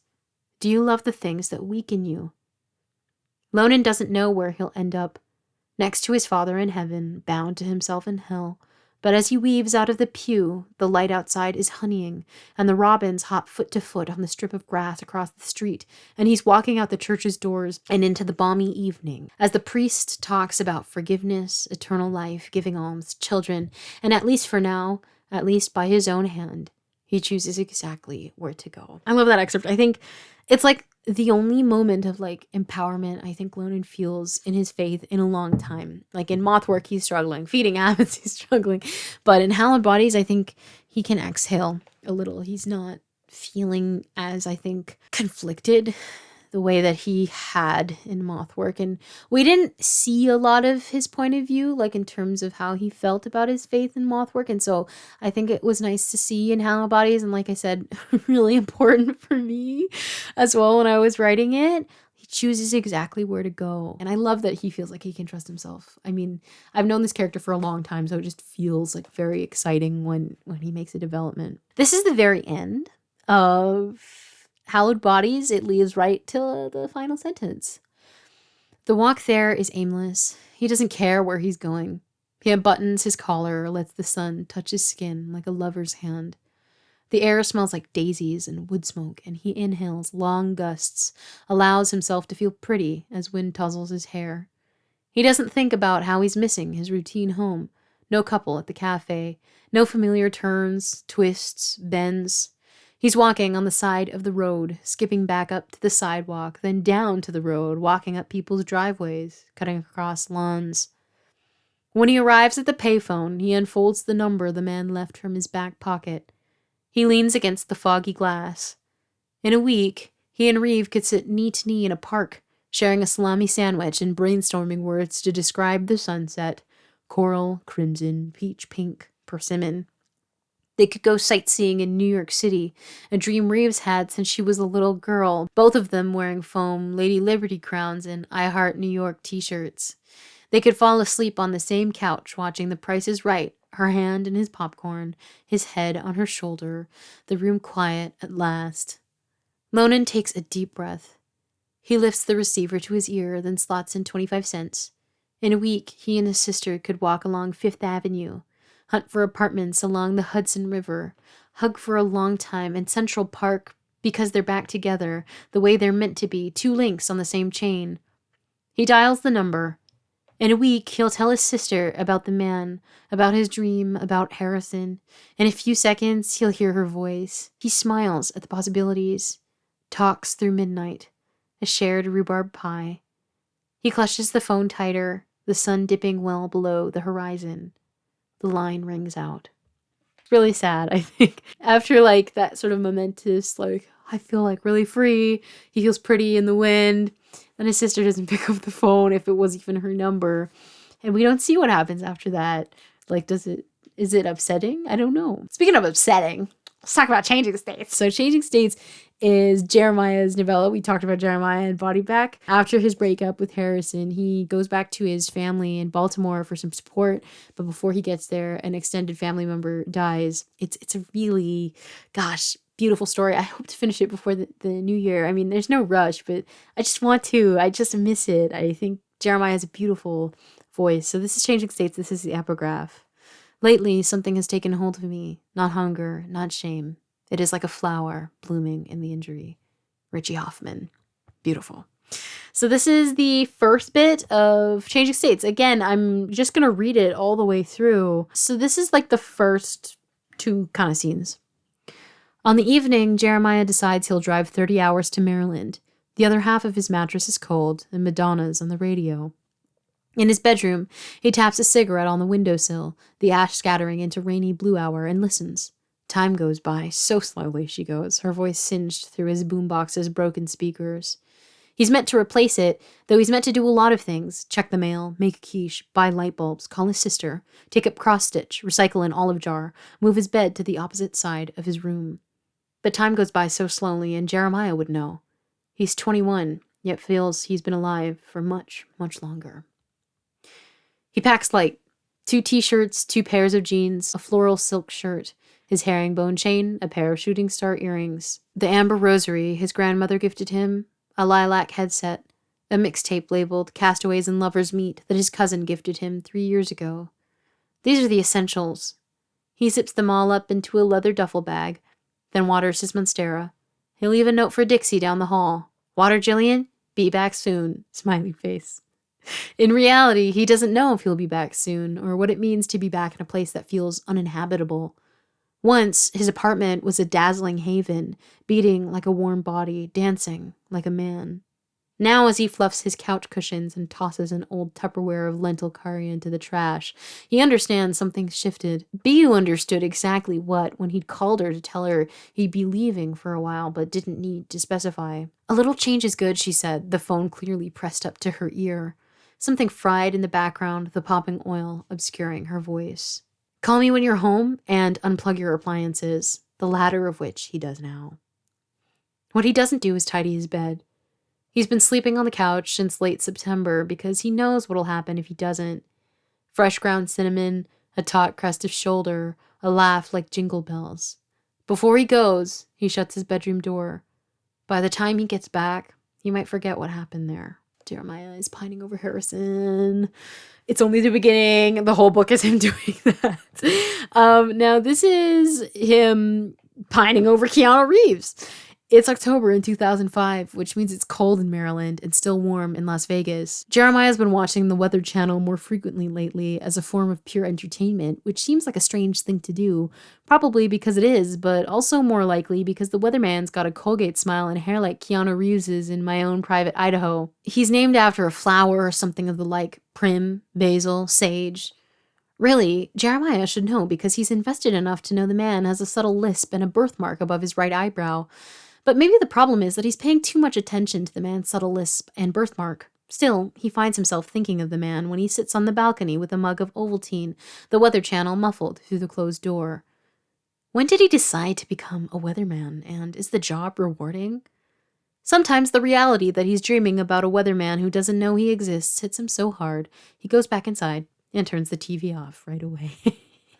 That's one of like the only goofy moments I think in Changing States. He's like, oh, I think I'm like down bad for the weatherman. No, this is Jeremiah listening to Faith by George Michael, which is like a really important album for Jeremiah. I actually was listening to that album today with my mom because my mom loves George Michael. And so she was very excited that I bought Faith. I only made Faith the album that Jeremiah listens to because I found it at the thrift store. And so when I found it, I was like, hey, Jeremiah would listen to this, and like came home and I wrote, that he's listening to Faith. When he hits the I-70, Jeremiah slots George Michael's Faith into his 98 Accord and drives with the windows down. His mother would chide him for two reasons. A, he's wasting fuel, and B, it's begun to storm. But he likes the way the wind shears through his hair like a nail-breaking drywall, and he likes the way spats of rain settle on his skin like constellations, because on the road, he isn't just a hand for someone else to hold, a body to handle, a man who looks at another man and fears how much of himself he's lost in his reflection. No. On the road, he is the sky, adorned by stars of his own making, relentless in his abundance, blinking in the absence of any other light. So following that is Jeremiah ends up at a motel where he ends up meeting a guy who looks a lot like his ex. And he's like, this is bad luck. This is like someone's laughing at me from way, way above. Someone planned this. And now I get to suffer. By 3 a.m., Jeremiah has listened to the CD 6 times in a row and is so tired of every chorus that he pulls into the nearest motel with a vacancy, mostly to save his sanity. He's in Thompson Springs, Utah, which means Maryland isn't even close enough to think about, which is fine. Tonight, he doesn't want to think about anything at all, except maybe the sound of a National Geographic documentary and a cup of green tea that tastes both like dandelions and sediment. When he enters the motel's lobby, his backpack hiked over one shoulder, the first thing he notices is how much it looks like Greta. The same dense velvet curtains pulled taut over the windows, the same peeling floral wallpaper, the same clocks mounted everywhere, the same stands stuffed with brochures, a deal for boat tours, a map of the state, a Thai takeout menu. He lifts the ladder to find a coupon that expired in '98 inside. Can I help you? Jeremiah turns around. A man stands behind the counter, gnawing on a toothpick. His hair is gingery in the tungsten light, his face angular in a way that makes him look both agitated and handsome. But what catches Jeremiah's attention the most is the drop earring swaying against his hair. It's not the exact shade of cerulean, and he wears it on the wrong ear, though the minor coincidence should be startling or at the very least uncomfortable. And maybe it's the opalescent shift in the man's eyes when he repeats his question, or the way he drums the toothpicks across his teeth like a xylophone mallet, or that it's too early in the morning or late at night, or whatever phrase is more appropriate to describe this liminal space and time. But Jeremiah's first thought is that this is the funniest thing to happen to him in a long while. Like he's possessed with the spirit of himself from what feels like a younger time, he lifts his thumb and index finger and tugs on his earlobe. I like your earring. He smiles, though the man remains stony, his stare beady and unyielding. His dark circles are veiny and on the cusp of lavender and gray. Jeremiah's desire is almost embarrassing. Your earring? Jeremiah repeats, although he knows the man has hurt him. He lets his hand fall, and it dangles, limp like Spanish moss. So I love this excerpt because if you don't know anything about Mothwork, Jeremiah is somebody that Harrison meets, who is the narrator of Mothwork. And he meets Jeremiah because Jeremiah is working at a motel when he drives there like 3 o'clock in the morning. He's like, hey, can I have a room? So it's the same situation, except now the roles are reversed. And now Jeremiah's running into a guy that looks like Harrison, whereas, Harrison ran into Jeremiah. And so when they met, Harrison had his earring, and, I show it all the time in my videos, but I wear that earring too. So it looks like this. Jeremiah notices it and is like, I like your earring. So he repeats that dialogue here. So he's giving himself a moment almost to like, wow, this is so funny that this is happening to me. It's also like the worst thing that could possibly happen. So let me kind of play into it. And now this is another excerpt. There's a lot of religion, I think, in these excerpts. Here's one about Jeremiah thinking about his faith.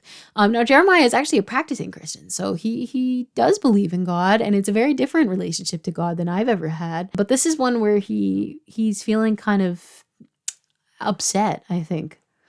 Jeremiah hasn't prayed since September. Every morning he tries to read a passage of the Bible or pray the rosary, but something has tainted these acts. When he was a child, he turned to God for everything. Love, comfort, advice, whatever he wanted. He'd been so excited for his confirmation that he spoke about it more than he did his 21st birthday party, but this is different. He's fallen into something by mistake. A man with butterfly eyelashes and downy hair. A man who sings Cher's Believe so loud on karaoke night. Other patrons complain. A man who dreams of moving to New York's countryside in a farmhouse where he can, of all things, split firewood. He likes the idea of wielding an axe, loves the scent of newly felled poplar. A man who wants to start painting his nails red. A man who'll quote Whitney's I Want to Dance with Somebody anytime you don't want to dance. A man who will only eat pecan pie if there's whipped cream on it. A man who thinks the worst way to drink coffee is to not drink it at all. A man whose smile is like a fresh batch of cinnamon rolls on his worst days and like a luminous painting of the Golden Coast on his best. A man he held so tight he blinked and forgot a part of himself there. Jeremiah's not unrealistic. In August, he stumbled laughing, dancing, crying into someone he felt he could devote everything to. His chance has passed. The damage is done. No God is coming to save him. So that's how he feels here. And this is another excerpt of Jeremiah on his road trip back to Baltimore. He's driving from Las Vegas all the way to Baltimore, so a long distance. For the next 2 days, he drives in silence. He regrets not pacing out his listens of faith and also regrets not bringing another CD. He mourns that he won't be able to buy a copy of Madonna's Confessions on a Dance Floor until November. Every time he turns on the radio, it seems to be tuned solely to ads. He tries distracting himself by counting every silver car on the highway, but there are so many it becomes an impossible task after a minute. He tries instead to list an animal for every letter of the alphabet, but consistently gets stuck at N. He tries singing scales like his mother used to get him to bed as a child, but he's not a great singer, not to his own ears at least. He tries listening to 2 men debate lawnmowers on some late-night radio show, but their voices are gruff and nauseating. By the end of it, he's so tired it's easy for the images to find him again. He resists them at first, but after a while, this becomes impossible. A man, soft in dawn light. A man breaking an egg yolk for the 4th time at breakfast. A man carving a thumb up the almost invisible scar on his left shoulder, like he knows Jeremiah's body as a sculptor knows clay, not needing to see the slightest mark to know it's there. Harrison's an artist, so that excerpt, I think, kind of gets me. Jeremiah being like, how Harrison could kind of feel the parts of Jeremiah that like only an artist would really understand. The nuances in a body. This is a really kind of pretty description of like rural farmland. I love rural areas. I mean, I've grown up seeing them like a lot. And so I don't know, it just feels like home to me. He drives in silence the rest of the way. As he patches a sage field of cattle, as he watches the sun harden below the horizon, as he watches the sky burst pink, as he watches the moon recover its place like a checker in the sky, he thinks of how strange it is, the world whipping around him despite a tragedy, that when he too is gone, the same thing will happen. The cattle milling in the same field, the sun slicing below the horizon, the sky washing pink, the moon suspended there, watching everything under it unfold. This is when Jeremiah arrives at his home in Baltimore, and I think there's something really kind of sweet about seeing your childhood home for the first time after being away for an extended period of time. At least that's how I felt when I first came back from school when I had moved out west. When I came back home for the first time, it was like, it was almost like entering a dollhouse. It feels so different. And I've lived in the same house my whole life. Even, my parents recently renovated the house. So when I came back from university, it was so weird to like see a house that I wasn't used to. And so I think it's the same kind of vibe because everything is so different. I was so used to this kind of like, a house that was built in the 70s. That's what I grew up with. It just feels different because it's like not what you're used to, especially when, you grew up in a place, you're used to a place being a certain way. And sense of place, I think, is like an interesting sort of idea for Jeremiah because the whole thing is about place. It's about returning somewhere. And so this is him talking about his house. He arrives home before midnight and sits on the driveway for half an hour before even considering getting out of the car. The house looks mostly as it did before he left. A red brick townhouse on the corner of a development. The same striped shutters pulled over the window. The same ceramic garden gnome whose right hand broke off when Jeremiah was 6. Some things have changed though. Out front, a patch of orange chrysanthemums his mother planted 2 years ago that she mailed photos of to him. A plastic tricycle right in front of the staircase, his nephew's probably left over from the summer. A new bistro set he wasn't told about. He reaches into his pocket for his house key, which, until now, he kept in his nightstand back in Vegas. When he moved 5 years ago, he didn't think he'd look at it again so soon. Not for lack of wanting, but because he knew himself. He'd chosen to leave. The Christmas lights his stepfather insists he'll take down every year but never does. The mailbox he'd inscribed in Sharpie when he was 9. Jensen's mail. The scent of his mother's pinwheel cookies in the oven. His grandmother's muttering as she fills out a crossword. His little brother Mika, who was 5 and in a booster seat when he left. Time goes by so slowly, but does it? The day Jeremiah left for the West, he told his mother he knew what he was doing, what he wanted so far from home, what he wanted, what he couldn't get from the state school less than an hour away. He knew he craved something different, that he imagined himself enthralled by Las Vegas's glitz. He could be someone he knew he was, the further he got. I think this is really interesting, too, as somebody, who did a very similar move, very, very similar move, going from the East to the West. I feel Jeremiah. I think a lot of this book has, me been kind of talking about that, putting those feelings in here. I think it's cool to kind of relate your experiences to characters, and then they kind of subconsciously become one thing. This is Jeremiah on the first night sleeping at his house. He can't sleep, and so he's like, I'm just gonna meet a guy. So this is that excerpt. Before breakfast the next morning, Jeremiah slips out of the house to meet a man. He's underdressed in his flimsy floral dress shirt, having misremembered how cool Maryland truly is at this time of year, how strangely adverse the climate of Las Vegas is to change.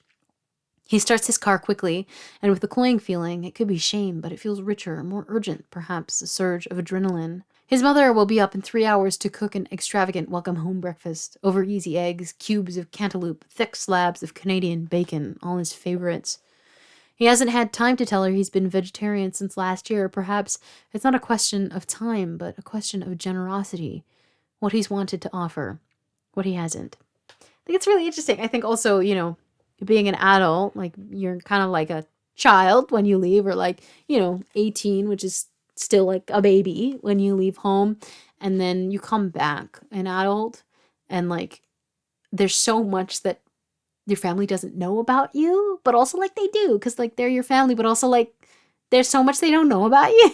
I feel that. I really relate. He's a different person, and also it's it's not about having time to tell these people, because he's had lots of time, is that maybe he hasn't wanted to tell them. This is kind of quite a beautiful excerpt. Again, a little bit sad about Jeremiah and his mom and what he was hoping to get when he moved. It takes 20 minutes to drive to the restaurant, which under normal circumstances, Jeremiah would say is much too close to home to meet a stranger. But his neediness makes him careless, and that's fine. He doesn't want to be careful. The sun's barely up, invisible, except he knows it must be there. It's turned the sky a foggy blue. He feels the urge to smoke, but didn't even bring his lighter with him, let alone any cigarettes. His mother would cry if she found out he smokes, that on weekends he prefers Dirty Shirleys and Angel Faces over Sprite now. It's not that she thinks of him as a child, but more that the last time she saw him, he mostly was, at least to her face. He'd resented that. He understands that now, her mothering, which is an awful feeling, he knows. His mother doesn't hover, doesn't push, doesn't prod. She'd spent the week before he left for Las Vegas, cooking and baking everything she knew he loved. Brioche rolls, the almond cookies that were his favorite as a kid, a lentil stew her first babysitter taught her to make when she was only a girl. She'd left everything in a canvas bag in his car, and he only realized halfway through the drive. And now he calls once a month if he tries. His younger self buried here on this side of the country. This is Jeremiah after he meets the guy. The guy's name is Mav, and it doesn't really go it goes well, actually. Mav makes him think about things more seriously. Mav's much older than him, so Jeremiah's darn, now I have to consider what he told me, because he kind of ends up giving him some advice, and the advice isn't something that Jeremiah wants to hear. So this is him when he gets home. He ends up kind of going to the table and just putting down his head. Jeremiah doesn't lift his head. He could fall asleep at this table and then wake refreshed enough to immediately drive all the way home. Why had he chosen to come back here? For comfort? He wants to laugh. What's overcome him that he's lost faith in his own ability to care for himself? He hears Mav's voice again. What's happened to you? And he mouths the words onto the table he grew up eating Cheerios at, the table he used to contort under during hide and seek, the table he cut his first and second and third and fourth and fifth and sixth and seventh and eighth and ninth and 10th and 11th and 12th and 13th and 14th and 15th and 16th and 17th birthday cakes on. What's happened to you? And did something happen? He should open his mouth and start speaking of it. The way he's shocked a few weeks of a man's gaze has undone him. The way he feels shot down to rubble. The way he both resists and wants to tug himself out of the ashes, knowing if he does there will be nothing left of September, the month of dying summers, the month he lost something he hadn't meant to love so much. But his head is caving heavy, and he is so tired. Oh man, he's really hurt, I think, with what happened with Harrison, and I just feel so bad for him. This is when he meets his sister. So Jeremiah has an older sister. I think she's 28. Kara doesn't say anything, even though she should. For a moment, she seems frozen, as if in shock, not even her hair braying in the breeze of Jeremiah's standing fan. As he looks at his sister, her curly brown hair that's grown far past her shoulder blades, her eyes that are now fitted with contacts instead of boxy glasses, her nose that's now pricked on the right by a cubic zirconia, he realizes he wasn't just vague about his reasons for returning home, but cruel. What kind of brother calls his sister on a Sunday morning and explains his abrupt return is nothing to worry about, that all he needs is time, that in a week he'll be better, clearer? What kind of brother says that if a week isn't enough, then 2 certainly will be, because he'll quickly learn how to love the scent of coffee again, and how to ask for a table for one, and how to dance on his own, and how to think fondly of a sunset, and how to pray without feeling wrong, and how to sleep alone? What kind of brother says that in any regard, Madonna's releasing Confessions on a Dance Floor in less than a month, so he expects he'll change by then, and if that doesn't fix him, he'll figure it out anyway? And what kind of a brother looks at his sister now and thinks that in all this time, he's relieved she was never there to see him get into a bar for the first time, see him find himself in his houseplants and in Bu's laugh, see him fall in love with the wrong man? When Jeremiah was 10 and his sister was 16, they'd promised each other they'd stay close, and maybe at that age, he didn't know what that meant, to remain entwined in someone's life till you were an intrinsic part of them, a lung and a breath, dog and a bone, a god and the sun he creates. But here they are, so close, so far apart. Jeremiah's mouth formed around a question he can't bring himself to say out loud. What kind of brother leaves? Me when siblings. I love sibling interactions. As a sibling, too, like, oh man. Sometimes you gotta wonder that too, because, I left and I don't know if my brothers thought I was that serious. You think about the people you leave when you go away for a while. For me, it was at school. I live with my grandma. I've lived with my grandma my whole life. You think about the time that you miss, especially, with older people in your life. You think about all of those things, and I think Jeremiah is thinking about them in that excerpt. This excerpt is Jeremiah getting upset at his sister because his sister's trying to talk to him, and he doesn't want to talk about his feelings. He knows what she's really asking, and the prospect makes him so suddenly furious that he lifts his head and stares right at her. She can ask what she wants to ask. He's transformed into something different since they last saw each other, and maybe that's a grown man. When he was younger, Carr bought him a small rainbow pin he kept clipped to his jacket until he eventually lost it, and once gifted him an entire set of colorful eyeliner when she caught him testing hers. She can ask him what she really means, and he might tell her that he craves depravity so grave it's gentle, that he's been thinking of the same man's body in excruciating detail for the last several weeks.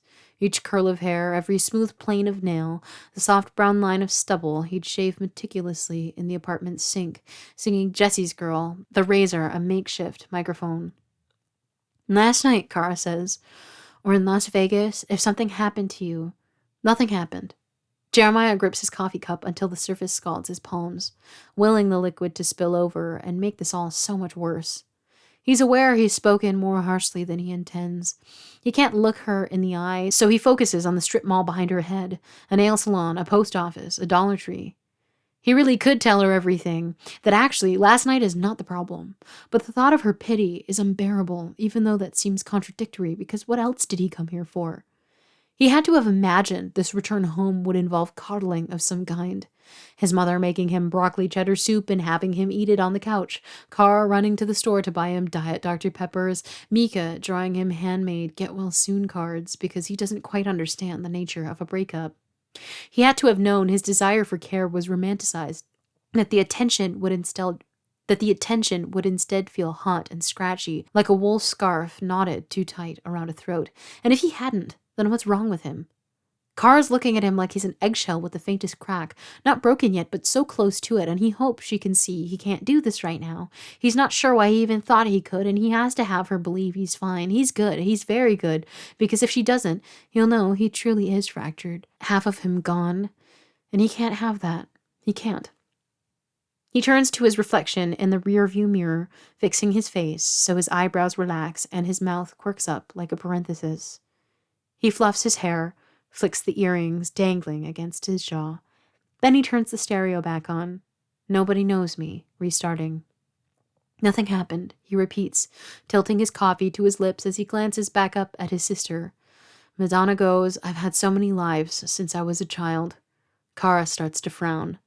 Nothing happened at all. So Jeremiah's relationship with his sister is so interesting to me. Something that I wanted to point out here, that I don't think I've shared this excerpt before anywhere, is Kara getting him this little pride pin. I think he wanted like some independence and being able to figure out his sexuality. And like we see his sister, like when he's a teenager, get him a little pride pin. And I think that was really sweet, having that moment. But then also like, I wonder what he thinks about it now. Does he hold that memory fondly? Because he knows that his family is very supportive of him, but a big part of him leaving is because of that. And it's kind of a complicated thing to explain for Jeremiah. It was like his own journey he needed to go on too, not just kind of like an internal journey with his family. He wanted to find something himself as well, which is I think a big part of why he moved. Here is another excerpt. This is like one of my favorite excerpts that I've ever written. It's probably my favorite thing that I wrote this year. I read this already for like a podcast episode, but I haven't edited it, so you'll get to know this excerpt really, really intimately at one point. But I love this so much. Kara looks at him now.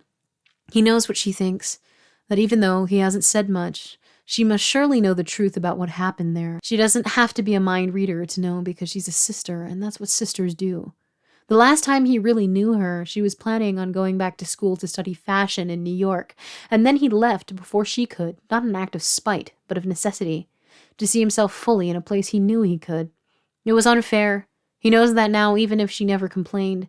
But here she is in this house they both know. On Friday nights, she used to make him French toast soldiers in the kitchen, the pear green wall paint the same.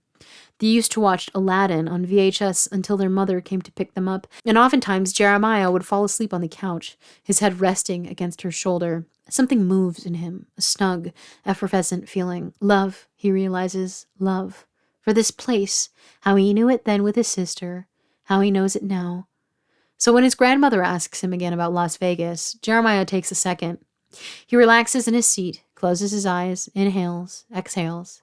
He allows himself to imagine the city in all his senses, the way it glitters when it's light out, the way it glitters when it's dark, overcast, raining, dusk, the way it tastes like neon lights, that it feels like ascension. He thinks of his favorite cafe in the Arts District, of the vintage store on Main he browses just to admire silk for an hour. He thinks of laughing in front of the fountains of Bellagio, and when he knows he can handle it, thinks gently of the man he laughed there with. The crinkle of his eyes like the creases of a folding fan. The way he hummed the trumpet intro of Careless Whisper because he knew it was Jeremiah's favorite song at the time and that the action was embarrassing, but also deeply kind. Kara touches his elbow, and Jeremiah opens his eyes and tells his grandma about how the city glitters when it's light out, when it's dark, overcast, raining, dusk, about his favorite cafe in the Arts District, the vintage store on Main he browses just to admire silk for an hour. He talks about the laughter, the man, a good friend, he says, and it doesn't feel wrong. And then he describes his apartment and all his favorite places there too, the area right under the disco ball where at golden hour you can see every square of light reflect onto the walls, the nook of plants by the foot of his bed, the way he knows how to take care of Pathos only because of her, that he's thinking of getting a Kimberly Queen Fern when he gets back, the checkered tiles he and Rory managed to install as a makeshift dance floor, that on weekends he invites friends over to smile with him, that he spins to Lionel Richie and ABBA, that he met someone who isn't afraid to look foolish, that he met someone who is luminous when the sun's not even there, that he met someone and in certain lights, his eyes are a sky. Love it. I love that excerpt. His eyes are a sky. Oh man, I think this excerpt is just like finally you get to see him think about Harrison in like a gentle way. In a way, like that's the end of Changing States. I think it's why writing Changing States after this point was kind of tricky, because I felt, oh shoot, like that could have been like the last paragraph. But I think having it kind of like halfway through the story is also quite impactful, because for a breath of a moment, he feels really free in this relationship that ended. There's a moment that it feels like a sister moment later on. I don't know if if I'm going to read the excerpt here, but Harrison tells Jeremiah in a flashback, "You're like the sun." And his eyes are a sky and you're like the sun seem like kind of like sister phrases to me. Like, obviously, Jeremiah says about Harrison, his eyes are a sky, and Harrison says to Jeremiah, you're like the sun. And I just, beautiful. They have a way of thinking about each other that's just gorgeous. This is a HAREMIAH cute moment. Flashback again. Afterward, they lay on the couch, one of the movies babbling between their knees. Jeremiah doesn't remember which. He was paying most attention to drawing curls against his lover's shoulders, connecting the constellations of freckles on the skin there.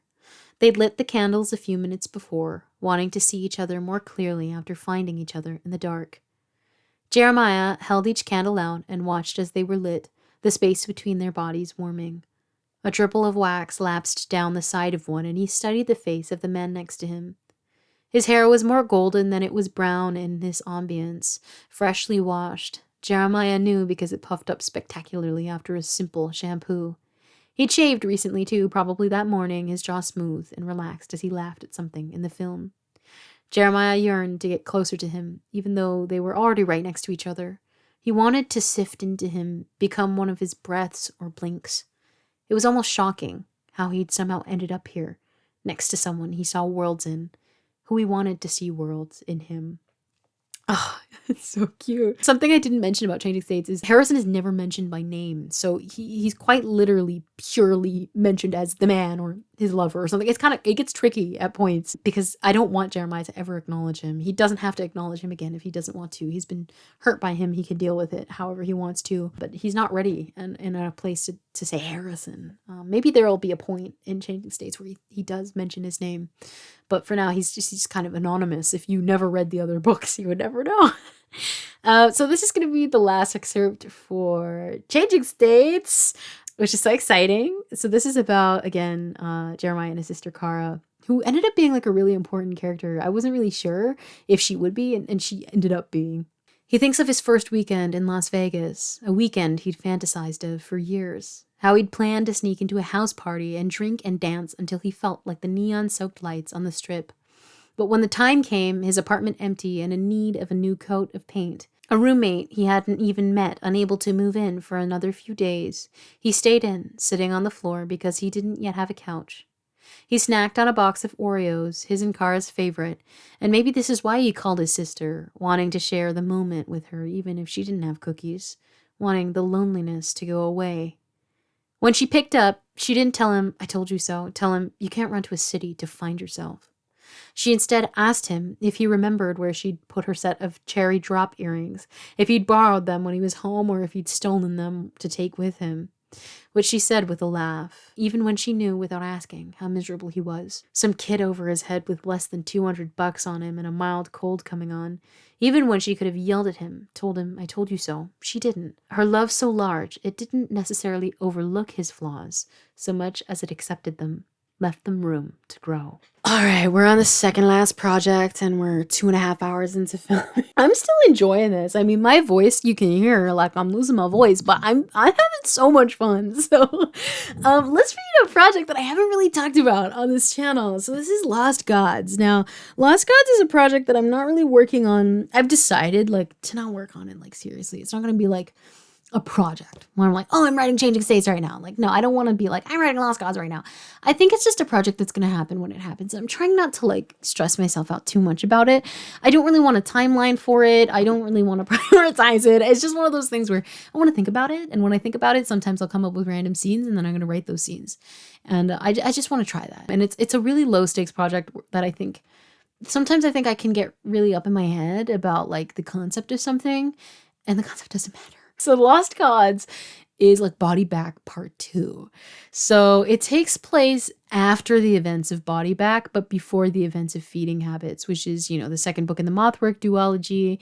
So the reading order would be Mothwork, and then Body Back, and then Lost Gods, and then Feeding Habits. I have an epigraph for it, so let's read it. This is the opening. I really like it.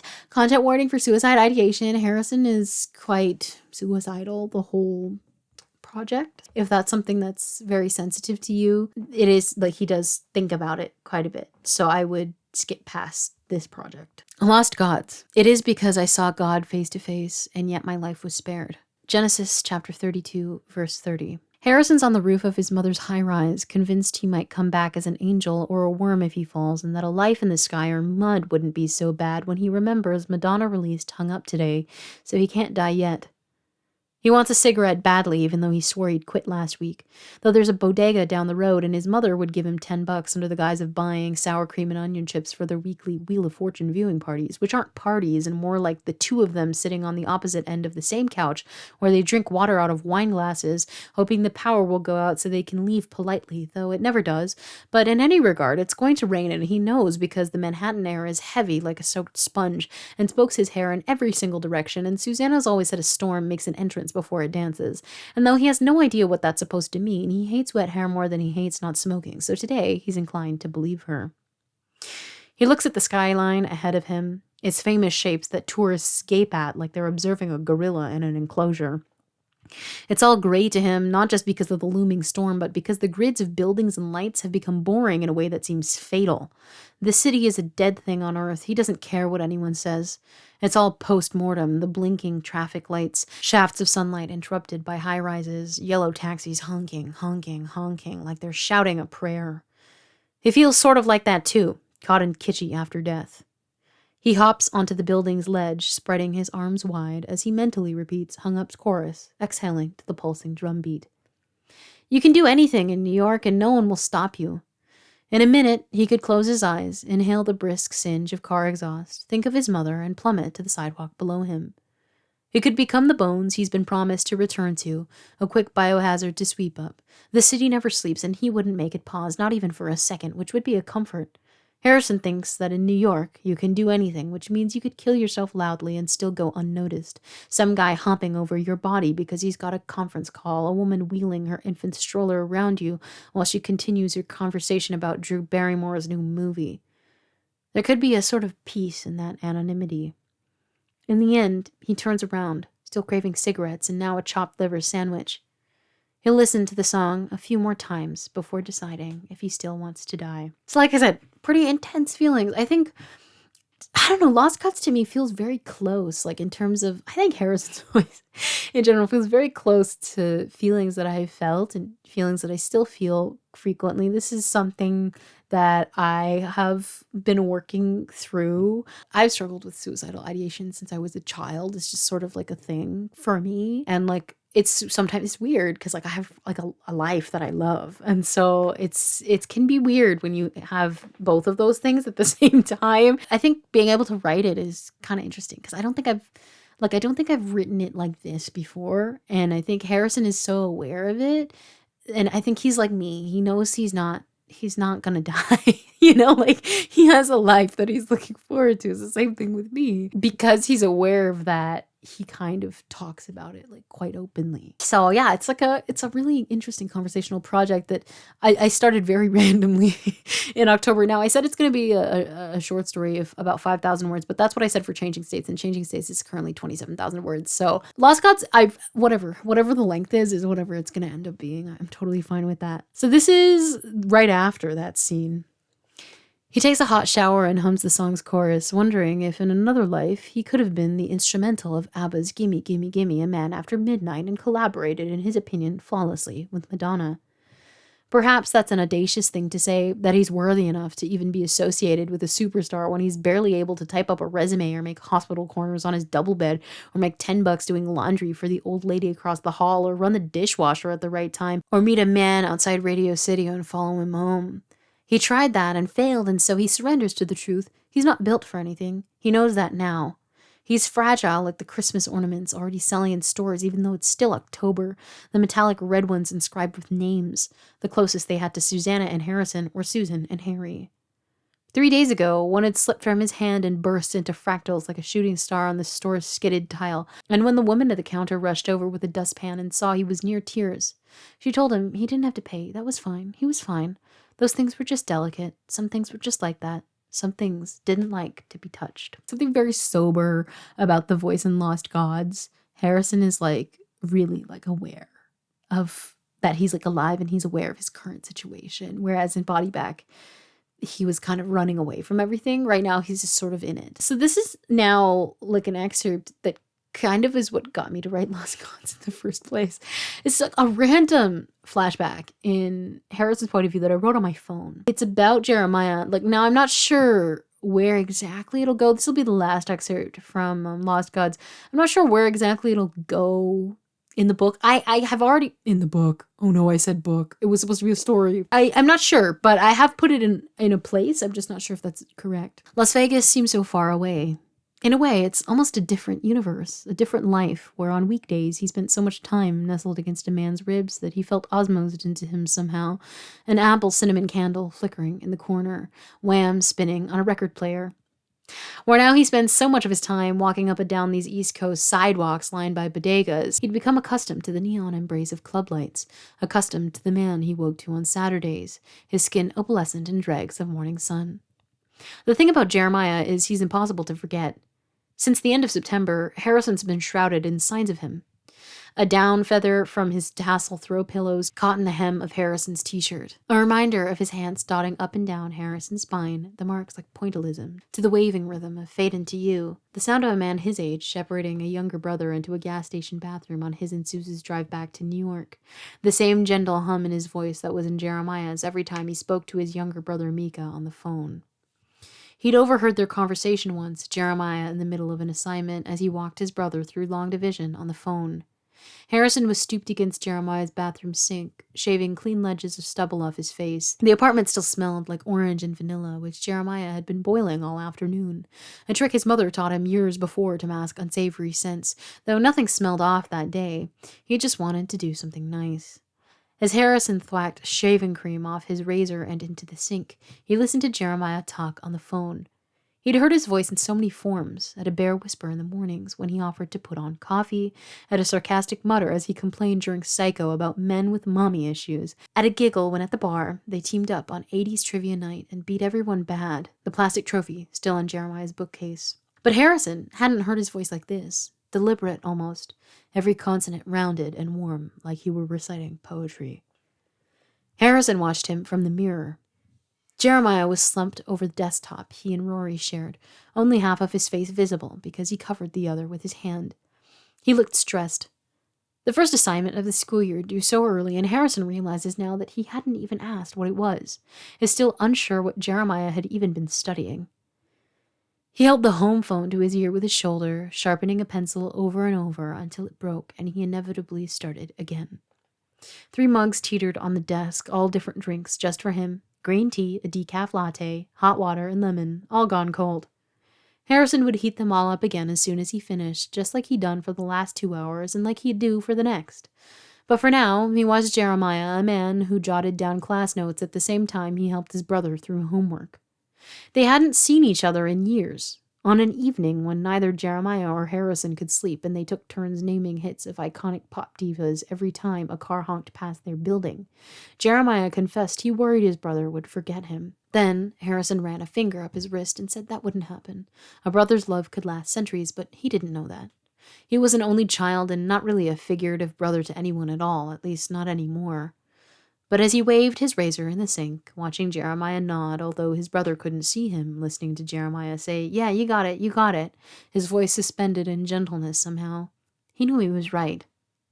Right then, Jeremiah turned so his face pointed directly into the bathroom, and in the second before he realized he was being watched, Harrison thought of how lucky he was to be here, to know this man who was more like an angel, to be in his bathroom borrowing his shaving cream, to spend the night again, maybe even forever, with him. Something playful in their time together, like a childhood sleepover, where they'd drape cucumbers over each other's eyelids during a rewatch of Rumblefish and share a bowl of Cheetos on the couch. And Harrison thought it was kind that Jeremiah spent the previous hour answering his brother's questions and rephrasing a confusing math problem until they both seemed to get it, that even though they were separated by a country, it was like they were in the same room, and that was a conscious effort on Jeremiah's part. Of course his brother wouldn't forget him. He couldn't. No one could forget Jeremiah, especially not Harrison, who thought he'd be okay if this was his life now. The quiet Saturday mornings rating the persuasiveness of infomercials, laughing at the laundromat as they shared a quick kiss by the dryers, evenings where they held each other and knew they would be held. Harrison thought it might be nice to remain here forever. Sorry, Jeremiah mouthed as soon as he noticed. His face bronzed in light, the focal point of the room, this man, the material of abundance an artist sees a masterpiece in. And he held up his hand as if saying, I'll just be a minute, please wait for me. But Harrison wanted to tell him it was unnecessary to apologize or to rush. As Jeremiah started to rise, telling Mika he had to run soon, that he'd call tomorrow as usual, Harrison wanted to say, take your time, the sun setting, the evening almost touching them. Stay right there. I think that section, I don't even know where it came from. It was just so random, and it's a scene that I love. It's like one of my favorite things I wrote this year. I think also anything with Jeremiah, I absolutely adore because he's just a sweetheart and he deserves the world. Speaking of sweethearts who deserve the world, let's talk about Reeve for a second.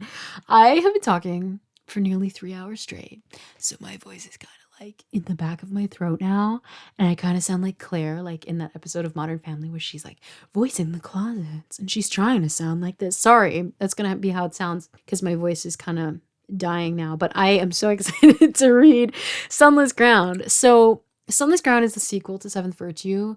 I don't really know how to explain the plot, so I'm not really going to. I wanted to read the opening of it. It's just going to be like the full opening, like several scenes. I'm just going to jump right into it. Chapter 1. Animal Track. The rabbit dies the morning before the storm. A year ago, Reeve would have blamed herself. Stupid, she might have said, reckless. Unable to keep anything alive except for herself. Now she stares at the carcass like it's a new violet bloom, like it's a cloud shifting from chihuahua to lipstick bullet to tadpole, something so normal in nature. The rabbit appeared on the property 3 weeks ago, its white coat streaked with dirt. Darren had warned her not to interact with it out of fear it might be feral, which made her laugh because it was a rabbit. What harm could it do? Most of the time, she tossed it scraps from fresh vegetables. Carrot tops, potato skins, a stray sheath of romaine lettuce. It had begun sleeping under the patio table on the cabin's veranda, and just the day previous, she'd laid out an old kitchen towel there as a makeshift bed. It's all bloody now, the towel, the wood, the rabbit, everything steeped Phoenician red. The same color she used to paint her nails. From the doorway, she stares at the body. A fox probably got it, or a wild dog. That's nature. She knows it's nature. Everything eats everything, and what isn't eaten dies eventually. But last night, she'd been toying with names. Carrot, which seemed unoriginal. Hummus, which seemed a touch unorthodox. Bernard after the character in Virginia Woolf's The Waves, because she misses her brother, and that's something he'd name a rabbit. Now, the animal's nothing much except thin strands of bone, its remaining fur frozen by the snow underneath. Reeve steps outside barefoot, the veranda creaking with her weight. She knows a storm is coming, that it's -20 in rural Ontario and she's going to catch a cold. She doesn't care. The air slices her face as she crouches to the rabbit, the cabin door raking shut behind her. Her jaw slackens as she looks to the white spruces lining the property, uncharacteristically still, like they too are in mourning. The sun is gauzed by clouds and will set in an hour. The night will fall and a new day will begin. Something changed in these dense woods, even if she's the only one who cares. Reeve turns to the animal. Hours ago, it was still alive, hopping from slat to slat on the stairs, twitching its nose, its eyes alert as rubies. Come the dawn, she thinks instinctively, but there's no use. A mantra, a prayer, whatever she believes words can do, won't help. The rabbit is dead. Reeve sets a hand onto the icy porch chair right above the rabbit's mangled head. She sinks to her knees and weeps. She and Darren have been at the cabin for 8 months. It belongs to a college friend of his, an arcing property flanked by evergreens and nothing more. She could lie to herself, say she's gotten used to waking every morning at Yoki dawn in the bedroom she occupies alone. She's gotten used to the scalding silence at midnight and gotten used to lighting the candlestick on the nightstand even in the middle of the day. The same instant peach oatmeal Darren keeps buying every time he treks out to the city because she said she liked it once. She can't bring herself to tell him she can't handle the flavor anymore, the way she's gotten used to it and the way she's gotten used to her hair getting longer, nearly touching her shoulders, the way she's gotten used to her waxen face in the bathroom's uncovered mirror. She could lie. But nothing changes the truth, even when she stays up all night, rocking back and forth, hoping something will. She made it out. No more running, no more hiding. It's a good thing, and yet the prospect is so lonely, so frightening, that she sometimes considers walking into the woods until she makes it out the other side a woman who did not survive alone. An hour later, when her hands are so frozen she can hardly move her fingers, her head resting not far from the rabbits, Darren finds her. He sets down what sounds like firewood. They clink with a gentle, domino-like click. She doesn't look at him. She couldn't if she wanted to. Her body has stilled exactly where it is, made her a statue over the rabbit, bent in a way where it looks like she's praying. She hears him approach, the solid thunk of his snow boots hitting the veranda steps. Yesterday morning, he chopped up a yellow bell pepper and through the kitchen window watched as she fed it to the rabbit. We should name it, he had said, unaware of her previous brainstorm, and that night she'd stayed awake, worrying for the rabbit. She was right to. She knows it now. Her lack of initiative has come to punish her, and she should tell this to Darren, that this is karma circling back to her for her lack of generosity, her inability to help anything but herself, that of course this has happened. She's much too unlucky to dodge misfortune. But now he leans toward the rabbit's body just like her, perhaps contemplating the fragility of the situation too, and she's too tired to say anything at all. The rabbit's so small and now nothing but a fleshy, unrecognizable lump. Her jaw trembles. Darren shifts closer. She knows he's looking at her. She doesn't have to confirm. He's been looking at her like this ever since they were escorted off her family's property, shuffled into a car like they were sheep being led to slaughter. She'd believed that's exactly where she was going as the driver took her farther from her childhood home.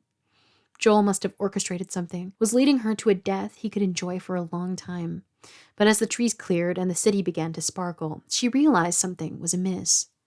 The driver stopped the car outside her old apartment, which was still ash black from the fire, and then that was that. She was free. No one to hurt her, but also nothing else. No house to return to, no belongings to pick up, no brother to cry into, no Harrison to hold. At first, she just stared at the blackened building, flashes of an old life returning, moving in all by herself with no luggage, no furniture, no wallet, scouring dumpsters and curbs for anything she could turn into her own, a lamp, a bedside table, a kettle, drawing tarot cards with a permanent marker and a pack of playing cards she stole from a dollar store, then using that deck to give readings until she had enough to buy another one. Tricking clients into giving her more money than they intended because she needed it no matter how desperate those people were, how little they deserved to be duped. Inviting Harrison inside that first time, her heartbeat staccato with nerves, even if he couldn't tell. Then she'd started screaming in the street, to go back now, to please go back now. Onlookers stared. Oh, those normal people going on with their normal days, unaware that something inside of her was fracturing, that she knew she wasn't worth a life without the people she loves the most. Darren held her up as she started to sway, her breaths firing out of her mouth like gunshots. She didn't understand what had happened until she did, what Harrison must have done for her against himself. Stuck in that house with her brother, the same house she'd felt trapped in when she'd fled there with Joel's suitcase and a need to be mothered. He'd done that. He'd left her. It felt like a gift and also a betrayal. After that, she didn't speak for a week. Now, a tear rolls down her cheek. She wants the rabbit to come back to life. She wants to keep it safe for a long time. A touch at her knuckles. Darren's hand, so warm against her cold skin, it's like a pool of sunshine. She still doesn't look at him. She can't, not knowing she left everyone just as much as he did. Can I help you? He asks. Reeve knows she's safe. It's what Harrison must have wanted. She's at a cabin Joel could never find, with a man who sleeps on the springy couch in the living room and makes her a cup of Earl Grey tea every morning because he knows it's her brother's favorite, where her only responsibility is to eat well, to reread the cabin's copy of The Haunting of Hill House over and over again, to survive every day until she eventually dies. There's no better place for her, even if it means the rabbit is dead. That Harrison could be too. She nods almost imperceptibly. The moment she does, Darren's carefully guiding her up and helping her back into the house, still warm and smelling of cinnamon from when he'd baked muffins in the early afternoon. She feels scooped of an organ. She's not sure which one. But he says she's going to be okay, that tonight they can sit on top of his friend's Jeep and look at the stars, okay? Look at the stars. She'll find something there, he says. She's going to be just fine. Darren makes tea. Earl Grey, of course, 1 sugar, 1 milk, just like Lonan drinks it. He nudges it into her hands, and the heat sprawls across her palms, something that should be comforting, but that isn't at all. He disappears to the kitchenette and a moment later slides one of the muffins onto the coffee table in front of her. You should eat something, he says, taking a seat in the Chesterfield under the standing lamp. He shaved this morning. She notices mostly because he smells like oranges, the scent of his aftershave because it's the same type he used when they were dating, and he uses it now not to recreate the circumstances, but to remind her of something familiar, something safe. And he's right to. For a second, her nerves flatten. You know what I added to the muffins this time? Cardamom. Reeve only stares at the steam curling off her mug. It's mildly pretty, like the wispy tails of ghosts or the thin sheen of spiderwebs, and fogs the cabin ahead of her. It's a comfortable property, a single bedroom tucked into the corner where she sleeps. Darren tried to help her decorate with stones he foraged from the woods, but they're nothing like the crystals she once owned in her home. He'd bought a small set of paints when he'd gone into the city and told her she could paint something on the walls if she wanted to, but she's not an artist. Harrison is, so they still sit untouched on the nightstand. The kitchenette is big enough for one person to boil water and fry an egg in, and the best part about the bathroom is that it's got running hot water and a flushable toilet. Every single wall is buffed with a glossy toffee stain. She knows this is supposed to be a home now, and perhaps even home for the rest of her life. Once, early in the summer, she felt good enough about the arrangement to pick a bouquet of zinnias from the modest garden. They now sit dead in one of the windowsills, an ugly amber that reminds her of decaying flesh. Do you want to talk about it? Asks Darren. She still hasn't properly looked at him, but he's taken off his gloves and scarf, and his hair springs getting long in her periphery. She grips the mug tighter. Her hands are so cold that she can't even feel the singe of ceramic against her skin. It's not a good idea to hold it like this, but she doesn't care. If she burns herself, she might figure a way out of this nightmare where she and Darren aren't stuck in a cabin alone. We can have a burial tonight. The ground's still soft enough. Would you like that? He sounds too hopeful, which is what he sounds like every day. When he asks if she'd like to make hot chocolate and go for a walk in the woods, he sounds like this. Even when she declines, he just says, okay, totally fine, let's stay in. When he asks if she'd like to play Battleship after dinner, just a quick round, he sounds like this. And again, when she says no, she's going to sleep early, he says, okay, totally fine, an early night sounds good too. Reeve is tired of hope, which means, in some ways, she's tired of him. When she still doesn't respond to him, Darren sighs and leans forward, beckoning her to look at him. She doesn't have to see him to know that's true. It's not your fault, you know, what happened, he says, taking a sip of his drink. It's natural. At this, Reeve's eyes snap right to his. Darren's face is still ruddy with cold, but his eyes are bright like molten gold. Once she'd felt safe looking into his eyes, but now she's gotten so used to her own safety it feels reckless. What happened is not natural, she says, and then looks back down. She wants him to stop staring at her. His gaze is like being drowned alive, even if she can't explain why. It's a prey animal, Reeve, he says. You did what you could, but that life didn't matter because it's just supposed to die? She sounds angrier than she is.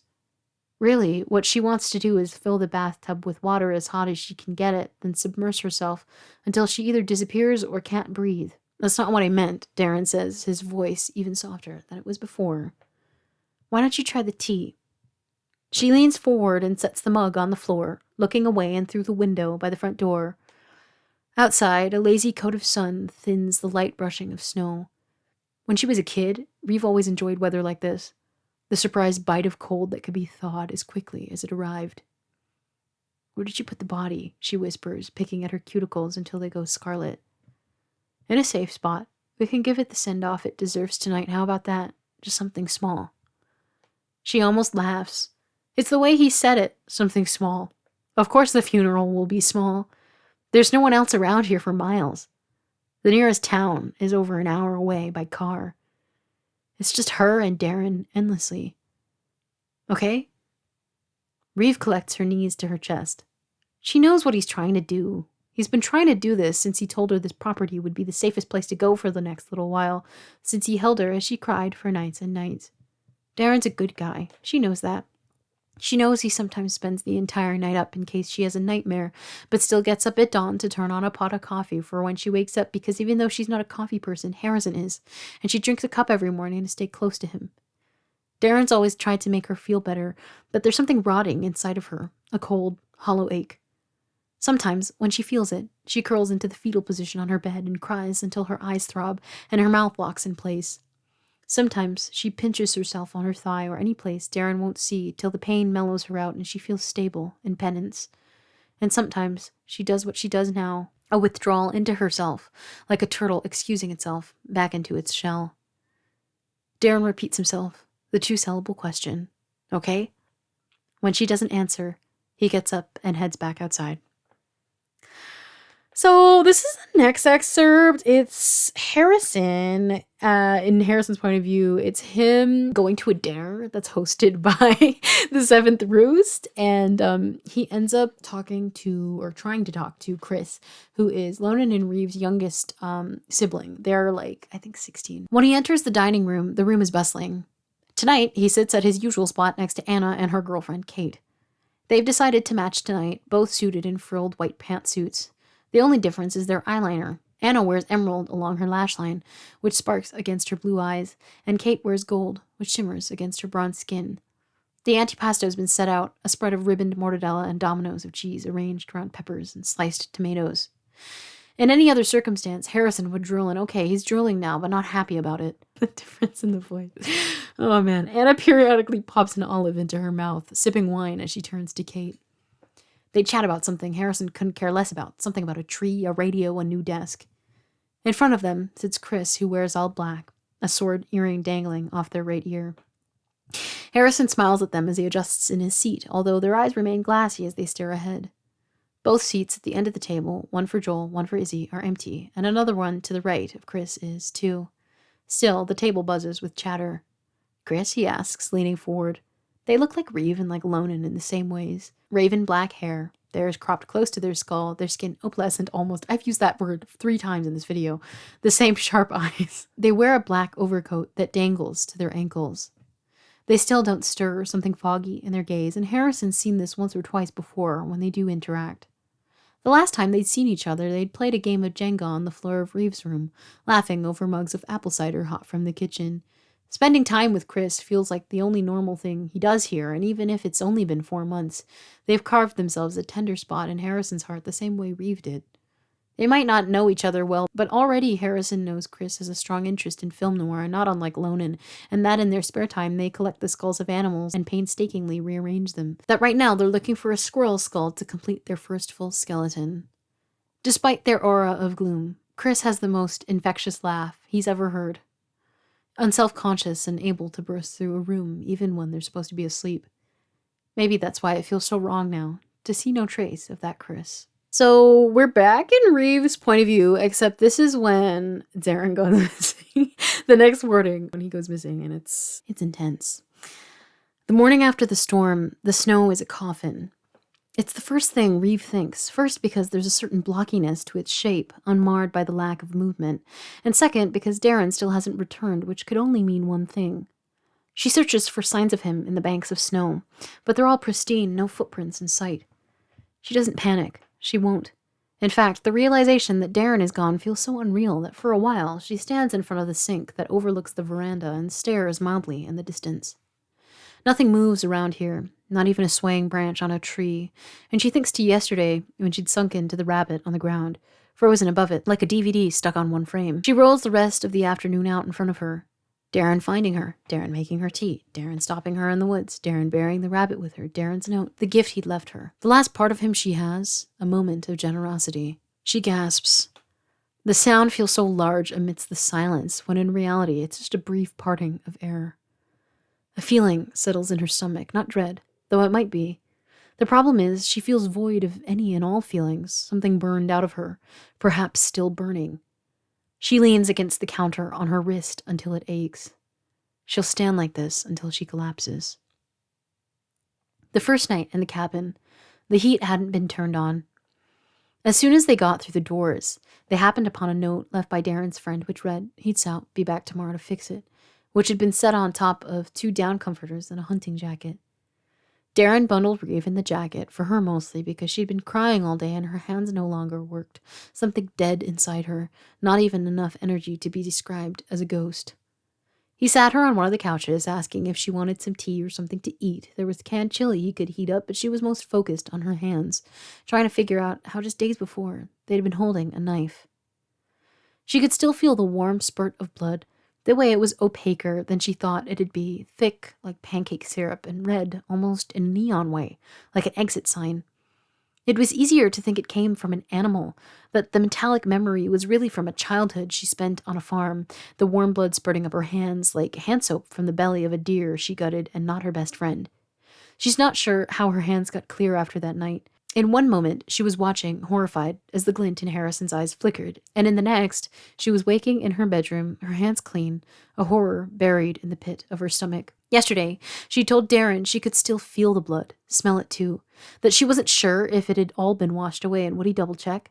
As he analyzed every crevice of cuticle, saying he saw nothing over and over again just to appease her, she looked at his face. She was searching for evidence of what she'd seen, what she'd, in a way, made happen. At the memory, she began shaking so hard, Darren couldn't even finish checking her fingers, which was probably a good thing.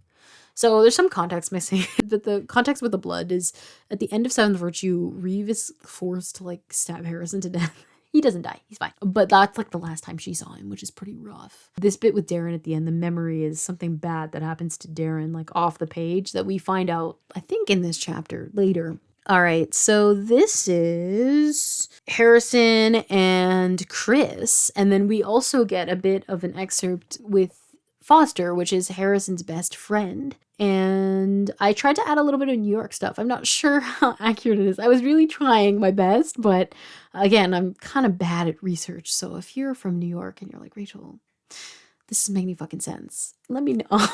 And I will fix it. Chris is also autistic. So I was like, okay, Lonan is autistic and then Chris is also autistic in this family. And so I was wondering how autism affects Chris's magic. And I think it's actually quite cool how I've thought of it. Mostly Chris can't really use their magical abilities because it causes a lot of sensory issues. Harrison sort of has offered to help them see if they can figure out how to use their magic. It's also kind of a setup on Chris's part. Yikes. Anyways, so here's that excerpt. Chris asks if they can practice in Reeve's room. That phrase nearly makes Harrison jump. Reeve's room. Not just because it's a bittersweet relief to hear someone else say her name, but because it hadn't quite dawned on him that Reeve was once a necessary function in this house. She grew up here, spent more time here, more time than she's ever known Harrison. He wonders if now, wherever she is, if she considers this place home, or at least the room he now occupies as home. Of course he doesn't say no. As they walk through the roost, which is laid out almost like a maze, hallways turning into dead-end staircases, rooms seemingly stacked on top of each other, doors that lead to nowhere, he contemplates what it's like to be raised in such a place. Harrison grew up in a brownstone in Brooklyn, where the closest thing he got to his own bedroom was the room that once used to be his father's office. His mahogany desk still stood in the corner even when Harrison had moved in, and he knew his father resented him for forcing him, at least in his perspective, to give up his space. He avoided being home anyway. When his parents argued, it was like being torn apart in a windstorm.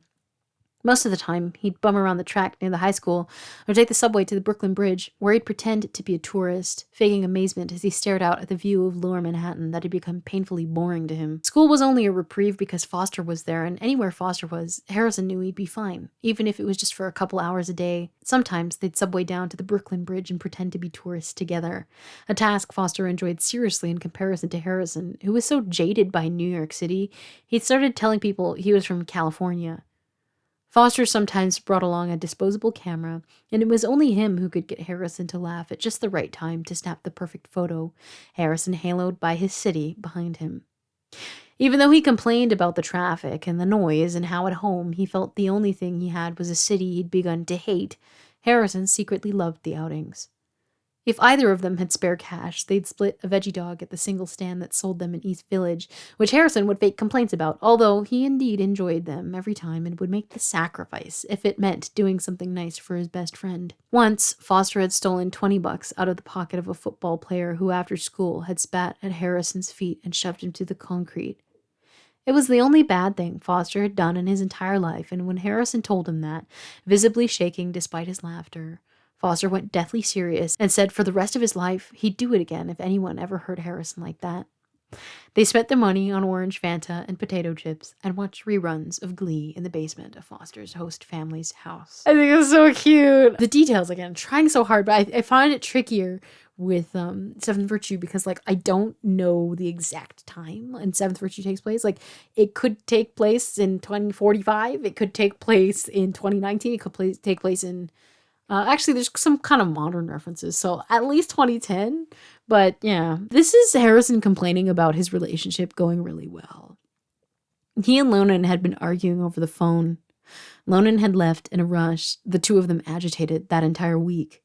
Harrison at Lonan for being away so much, and Lonan at Harrison for never opening up about his feelings until it was too late. It was a conflict that was easy to solve. Both of them knew it, and maybe that was the point. So much of the relationship was easy, undramatic, having become, perhaps for them both, unrelentingly dull. I love that excerpt because when has their relationship ever been stable? Like, the fact that I was able to write an excerpt where they're like, we know, like, our relationship is so good and we're just, like, kind of making it bad on purpose because, like, we're bored. Like, what? Who knew they could get to that point? This is Reeve and Harrison. They got this, like, kind of, like, queer platonic kind of relationship, like flirty vibe that I love so much about them. They love each other so deeply. Like, I can't even begin to tell you. But this is when Reeve is talking to Harrison about Harrison's like, my relationship is so, like, good. And I don't know why I don't like it. And Reeve's like, shut up and dance with me. So that's this excerpt. He rose. Perhaps it was best he set down his complaints, even if he didn't feel like it, even when his legs felt cemented to the ground as he placed his wine glass on the table and trudged over to his friend. He felt suddenly shy, like a high schooler asked to slow dance at homecoming by a longtime crush.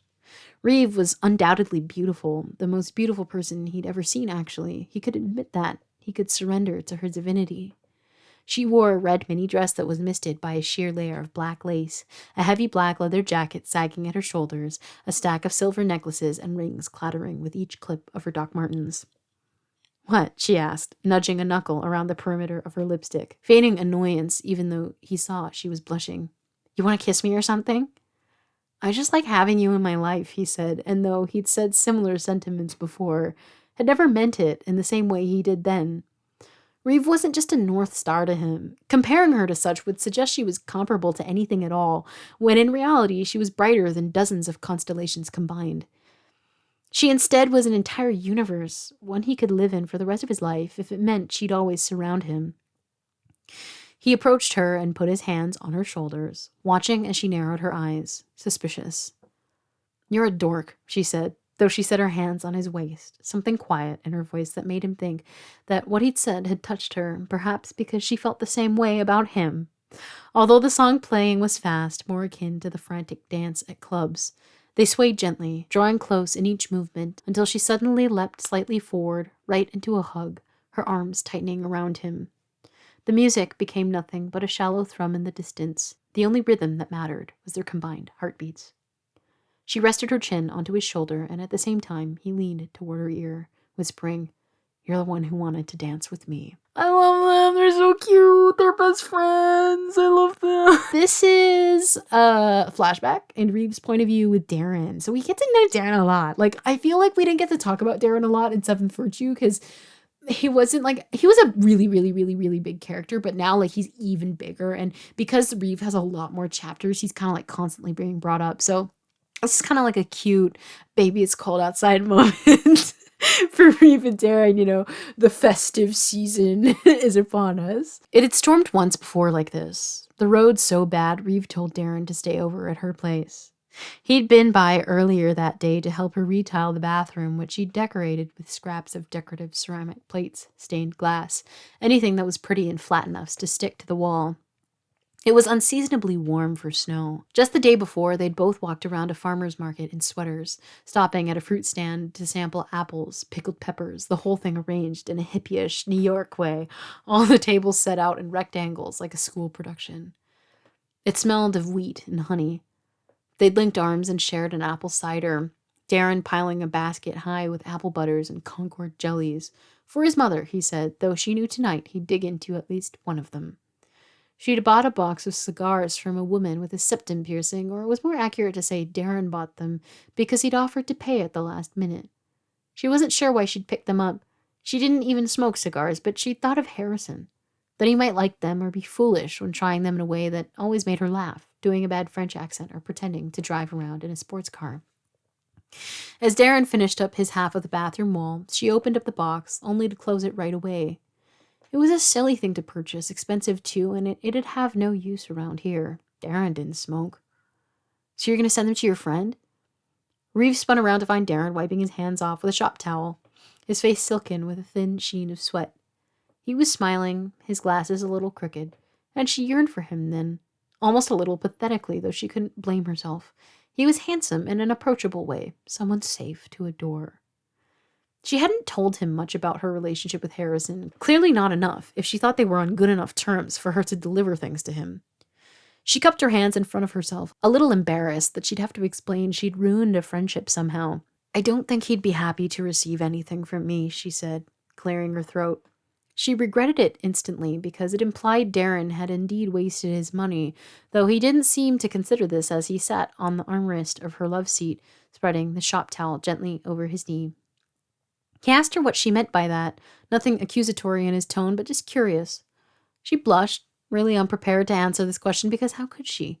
She'd betrayed Harrison, or at least that's what he thought. She hadn't meant to, she really hadn't meant to. And when Darren sensed she'd become uneasy, her hands beginning to shake, he leaned forward and said it was okay, she was okay. She didn't have to say anything at all if she didn't want to, and he had to get going anyway.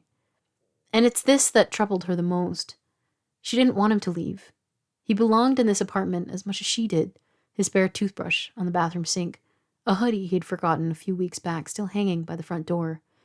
It's storming, she said, perhaps to distract him into staying, perhaps because her guilt had eaten her alive in all that time she'd spent away from Harrison, how she'd failed to even try to set the record straight because she'd instead fallen into Joel. You're gonna get caught in it. She wanted to add something like, please stay, but couldn't figure out how without sounding foolish. She wanted him near her. So that's like really early, like when they're dating, like before they ended up breaking up, before Seventh Virtue even starts. So it's like when Reeve and Harrison don't even have a relationship anymore. And I think it's interesting to like kind of see the very early parts of the Darren and Reeve relationship. This is memories of Harrison, and I love this excerpt. Oh my gosh, this is the last one. So, I hope you enjoy this one. So she's talking to Darren about Harrison.